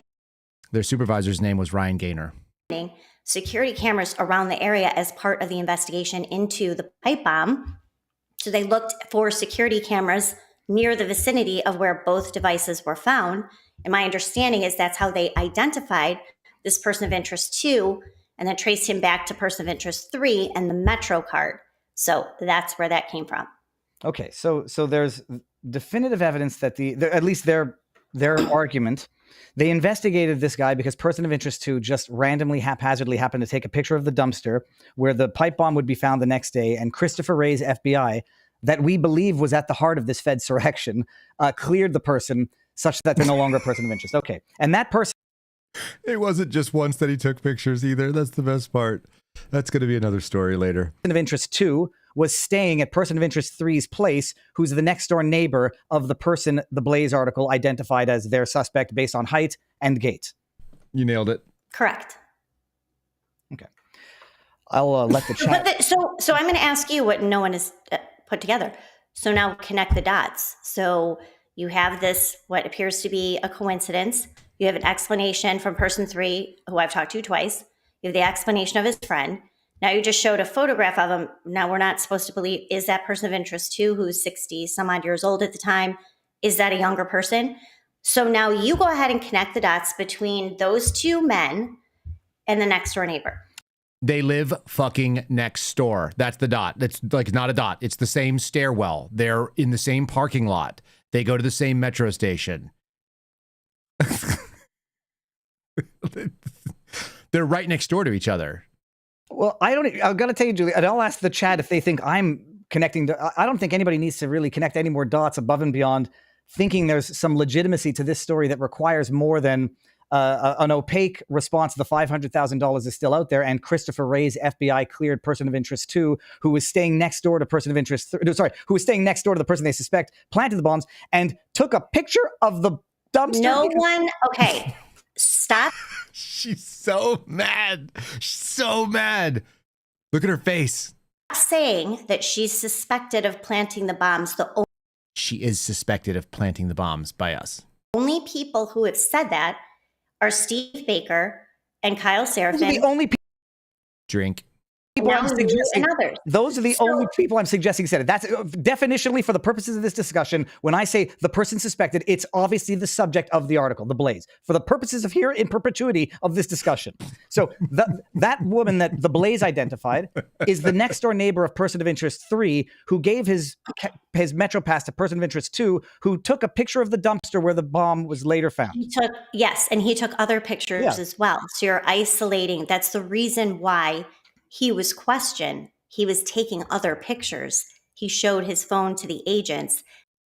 And Julie believes everything the FBI says. You have to believe the CIA when they give you a press release, and you have to believe the FBI because they said it.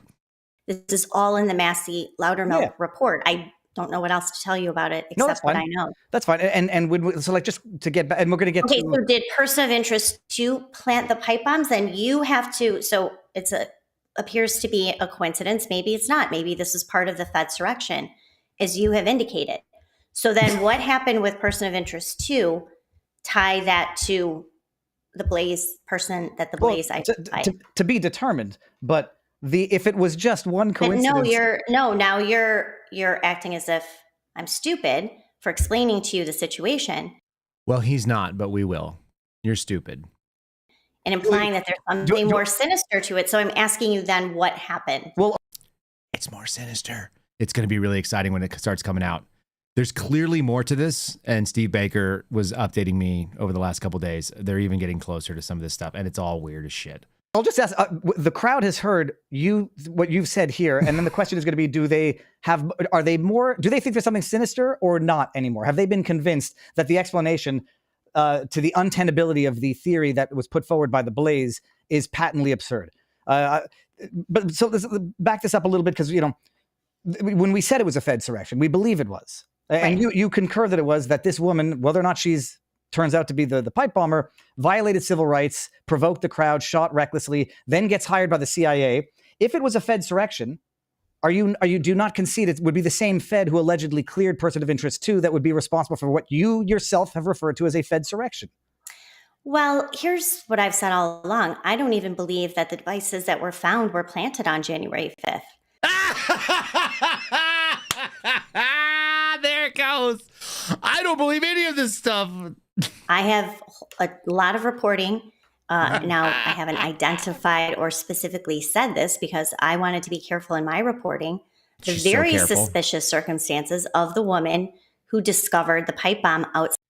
She just so badly wants Carlin Younger, who's some lady that was doing her laundry, to be the guilty party. And now she's going to flesh out her completely bullshit theory, which somehow doesn't loop in the Capitol police officers who found the fucking bombs in under 12 minutes with no tip-off or warning, better than the bomb dogs. It's so incredible to watch. Yeah, this woman hung herself. She invited herself on this podcast to hang herself. Side of the RNC, who was just doing her laundry that day, and then all of a sudden saw that device. Also, very sketchy circumstances about the discovery of the DNC device, which was done by Capitol Police officers. Okay, so we've tied it back to Capitol Police. Keep going. We were supposed to believe that 17, 18 hours went by from the time that the Blaze bomber set the device there to when it was discovered by plainclothes Capitol Police officer at about 1:05 that afternoon, even though there was Secret Service there.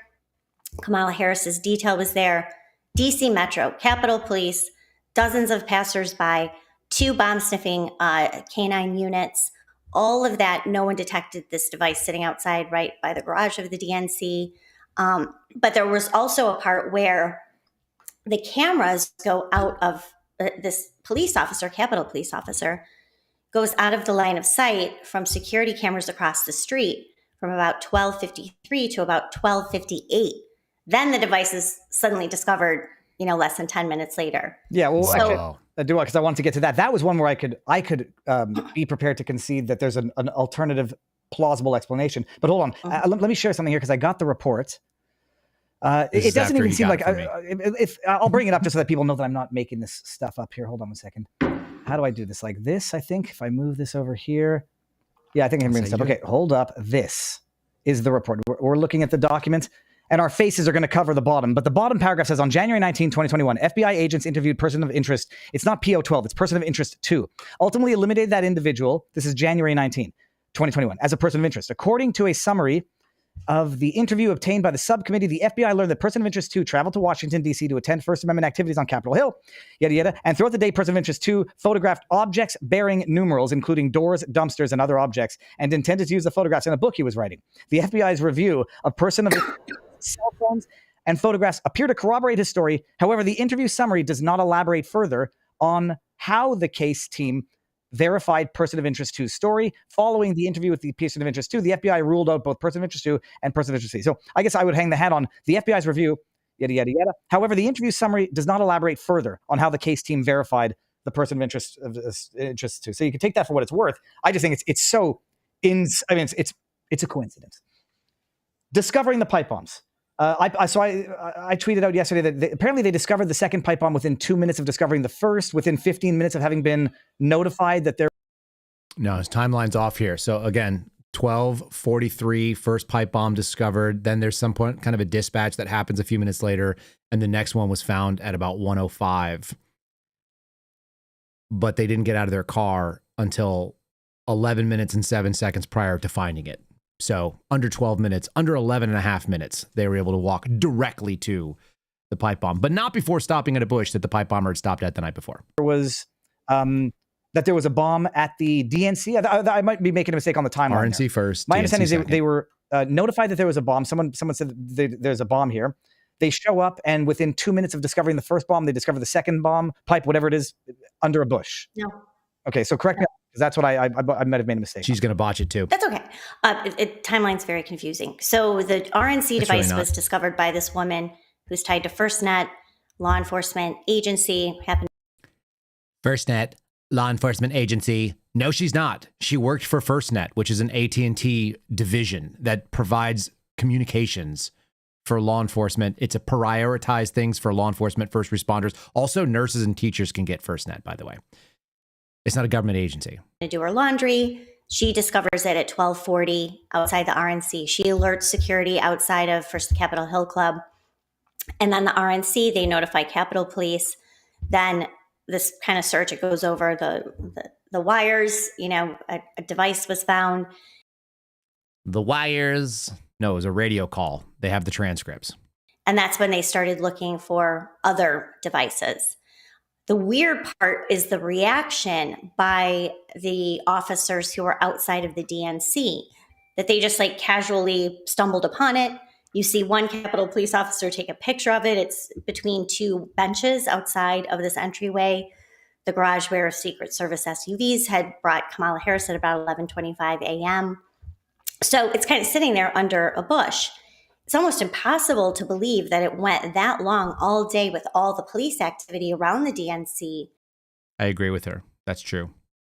Also, Steve Baker said this for a long time. Without being detected. So no, it was more like 25 minutes between the discovery of the RNC and the DNC It was a little less, but yeah, it's cool. device. The RNC, okay, I think I did clarify that yesterday. But so then the argument was that how do they know to go right to that bush to look for the second pipe bomb? And the argument that was posited was that in that 15 minutes, give or take, they had time to go check surveillance, go through it fast forward, and see where the hoodie person put the second pipe bomb. No, I think you're referring to the Blaze report last night about outside of the Congressional Black Caucus. And there was a new video that they had released that showed this hoodie individual on January 5th apparently sitting outside of this Congressional Black Caucus, I think, Institute by this bush that was then later the next day on January 6th searched by, it looked like, Capitol Police counter surveillance team. So I think that's the bush that you're referring to. So Hold on. Let me pull up the report here. He's going to struggle finding it. But yes, that's what happened. They got out of their car, they went to the bush, and then they went and found the bomb. 11 minutes and 7 seconds. We're going to give I'll share the link with everybody. We're not going to read the whole thing here. Hold on 1 second. Okay. Continue without supporting. Where was it in this article? Okay. Here in a matter of 7 minutes earlier. No. Sorry, I should have had this. It's a shame. Let me see here. Minutes. That should get us the search under a shrub at the Congressional Black Caucus Institute happened 2 minutes before one of the officers discovered a pipe bomb.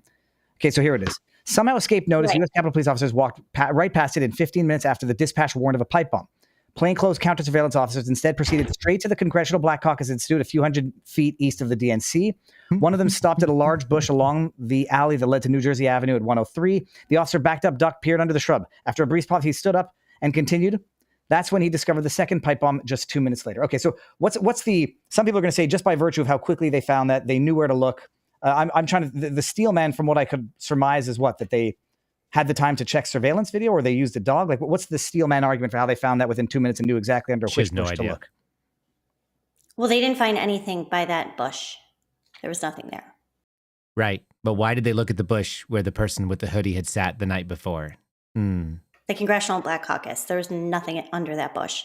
It was under the DNC. The bush is by the DNC at like 105. Mm-hmm. Okay, so now I might be. I want to make sure that we're clear on. Let me bring the article back up. They stopped at a large bush under the DNC. That's where he discovered the second pipe bomb 2 minutes later. What am I? 2 minutes later from when they were back up. I believe it's 2 minutes after someone was looking at the shrub This is where it falls off the rails. They both are off the rails on this one. outside of the Congressional Black Caucus building. Okay, I'll have to get clarified. My understanding is that they found that second pipe bomb. That was my understanding from the article, within a time frame which would suggest. Yeah, the article is kind of hard to follow. Only for people who are trying to grab it on the fly. If you read it straight through, it's super easy, but like it's hard.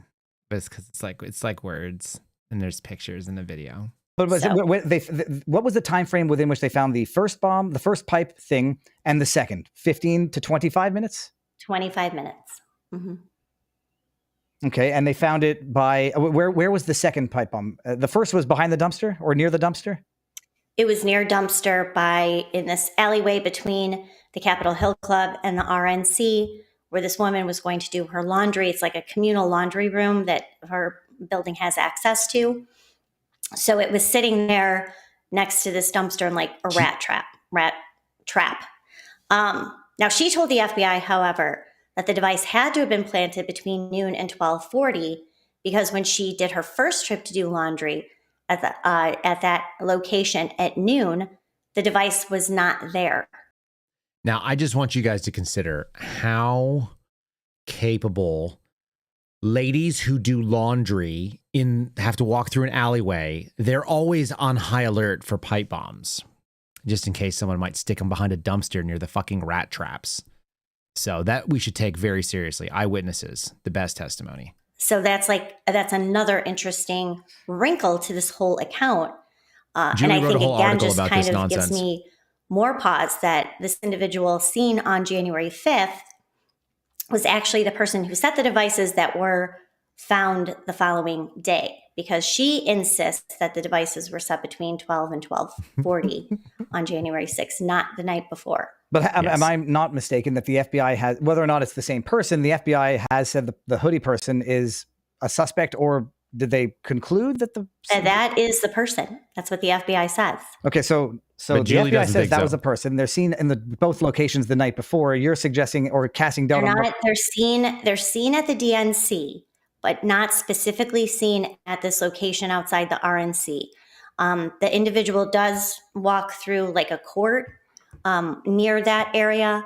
And then people can go to the FBI website and they can see the most updated video as to, this jaunt that this individual took for like 45 minutes around the RNC.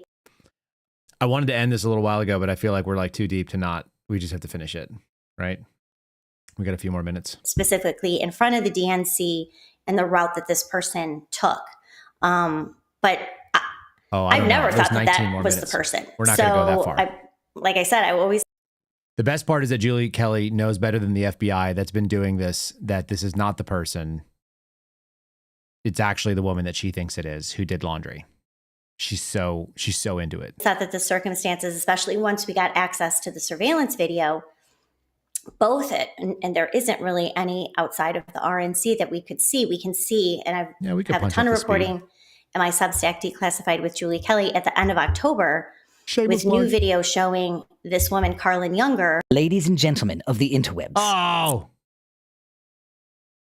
Sorry. All of that, no one detected this device sitting outside right by the garage of the DNC. But there was also a part where... There we go. That's always been a little bit suspicious to me. Very suspicious to me, actually. I'm reluctant to say this because I'm not trying to throw the accusation of muddying the waters back at you, but you're officially casting doubt on the FBI's official suspect in this case. Yes. And then the question is, because I don't think you'll have an answer, because I'm not sure we have an answer to this. The person planted the pipe bomb near the dumpster. They identified the guy. Hold on. The best part is that she doesn't believe what the FBI does, but they're totally okay with clearing the innocent people that she's declared are innocent because they were cleared by the FBI. It's so awesome. Taking pictures near the dumpster. And yet, do they have the footage of the suspect planting the bomb or planting the whatever it was near the dumpster where they identify the other guys having taken pictures of the dumpster? Not that I've ever seen. And the areas, one of the things that was mentioned in the Blaze article is that the areas that this hoodie person had access to, was it open to the general public? Which area? Well, the areas where the individual was seen walking around. It was outside. I mean, they were outside. They didn't go inside any building. It was all outside. Yeah, it was all outside. That's right. Where this person was walking around. It's very well. It's interesting because now you, after all of this, are saying that I've got this at like 115% the FBI, speed, guys. For whatever the reason, has misidentified the person, or you don't trust who the FBI has identified as a suspect, the person in the hoodie. I have said, and I continue to say, regardless of who's at the FBI, so you could tell your friend Robert Barnes this, I do not believe that the person in that video is the person who set the devices. I never have thought that. There are too many weird angles to that. The degraded quality of the video, the tampered with video that Darren Beatty actually tagged a few years outside of the DNC, the whole narrative, we're supposed to believe that those devices both sat there for 17 hours until they were coincidentally discovered at the same time that the joint session of Congress was convening at 1 p.m. that day. So just so you guys, if you're missing it, Julie Kelly has actually decided that she knows better than the actual investigation. She knows better than Steve Baker, and with no evidence has declared that the FBI is not just like lying to us about something, but completely got it all wrong in their public story. And that maybe hundreds of FBI agents were somehow in on this now, which I only think it takes a couple. And I think the cover up happened right there between January 13th and January 19th. But anyway, this is almost over. We're going to just a couple more seconds. Redirected resources away from the Capitol, which is what former Capitol Police Chief Steve Sund has said, and kind of initiated the first panic wave that day. Nearby congressional offices were evacuated. Democratic lawmakers were saying, oh my God, I can't believe this is happening. I'm being evacuated. There's a bomb, from a MAGA person, and we have to leave. So all of that is very suspicious to me. Why does she say MAGA? Now, Kash Patel said over the weekend that they're getting closer to releasing some more information, perhaps the name of that person on January. Perhaps. What I also think we might see is perhaps the release of the Epstein files. They're on Pam Bondi's desk. They're not any closer. January 5th. I guess I will be open-minded as to, what evidence they have that individual did plant the devices. Because like I said, we have this real weird video outside the DNC where this individual bends over and maybe looks like it's planted there. The Blaze has said that it was planted there outside the DNC, but then somebody else went to retrieve it at like 4:30 in the morning on January 6th. I don't know if that's true or not. I haven't seen any video evidence of that. So that's kind of interesting if that's the case. There is no video or photographic evidence of this person setting the device by the RNC. Maybe the FBI has some of that now. Maybe that's going to be part of the disclosures or updates into this investigation. So I mean, this is part of the whole January 5th hoodie person. I just think the whole narrative around that is extremely suspicious. And the evidence about the discoveries at the RNC and DNC far more strongly point to that they were set within moments of their discovery than 17 hours earlier the night before, and both went undetected for that amount of time. I want to get to, you have time for all of the questions I'm going to read in the chat? I so want to show them to you guys, but I'm not going to. He goes and reads questions, and the questions are hysterical, and they are exactly the stuff that you guys are saying in the chat right now. She got massacred, and he has to censor himself. We didn't even do any calls for like the last hour and a half. We just laughed about something together. I hope you guys enjoyed that. I'm gonna have to shut it down. That's all the Julie Kelly I can handle. How about we do some bass and shut this thing down? Because we'll do a Friendly Friday tomorrow, and that'll be good too. I'm if I was drinking, I'd be drunk. If you were drinking, you're hammered. So thanks for playing with us. She choked at the idea of having to read any of the chat questions. Let's steal an F-16. What do you think? How do I start an F-16? The question's real. I stole an F-16. Flip the master, all the lights begin to feel. I stole an F-16. Set the fuel pump, start the number 2. I stole an F-16. Engines whining as the turbines chew. I stole an F-16. Turn the RER power on bright. I stole an F-16. Horizon centered, the line set right. I stole an F-16. Oh, watch the gauges and the needles climb. I stole an F-16. Wait till 20, it will take its time. I stole an F-16. Throttle back down to idle mark. I stole an F-16. Jet breathes deep with a rumbling spark. I stole an F-16. Unlock the gate and push it free. I stole an F-16. The bird comes alive with a roar of glee. I stole an F-16. Roll out the REL power on bright. I stole an F-16. Horizon centered, the line set right. I stole an F-16. What? You can't park your car here, ma'am. Are you blind? I don't think you can park there. I know I can't park there! Oh. Hey, you can't park here! Fuck you, motherfucker! Excuse me, mate. You can't park there, sir. I know I can't park there. Hey, watch out! If you're gonna blow, watch out! Ma'am, you can't park your car here! Are you serious? You can't park that there, mate. Fuck off! Excuse me, you can park here. Yeah, you guys can't park here. No shit, really? You can't park there! That's what I said. What's your name? What? What is your name? Tony! Fuck you, Tony! What's your name? Ezekiel! Fuck you, Ezekiel! Fuck you! Fuck you! Hey, you know what I did last night? You better not bring my mother into this! You know what I did? You better not! I broke that fire over there. Oh! And I fucked your mother next to it. Fuck you, Ezekiel! Fuck you! Fuck you!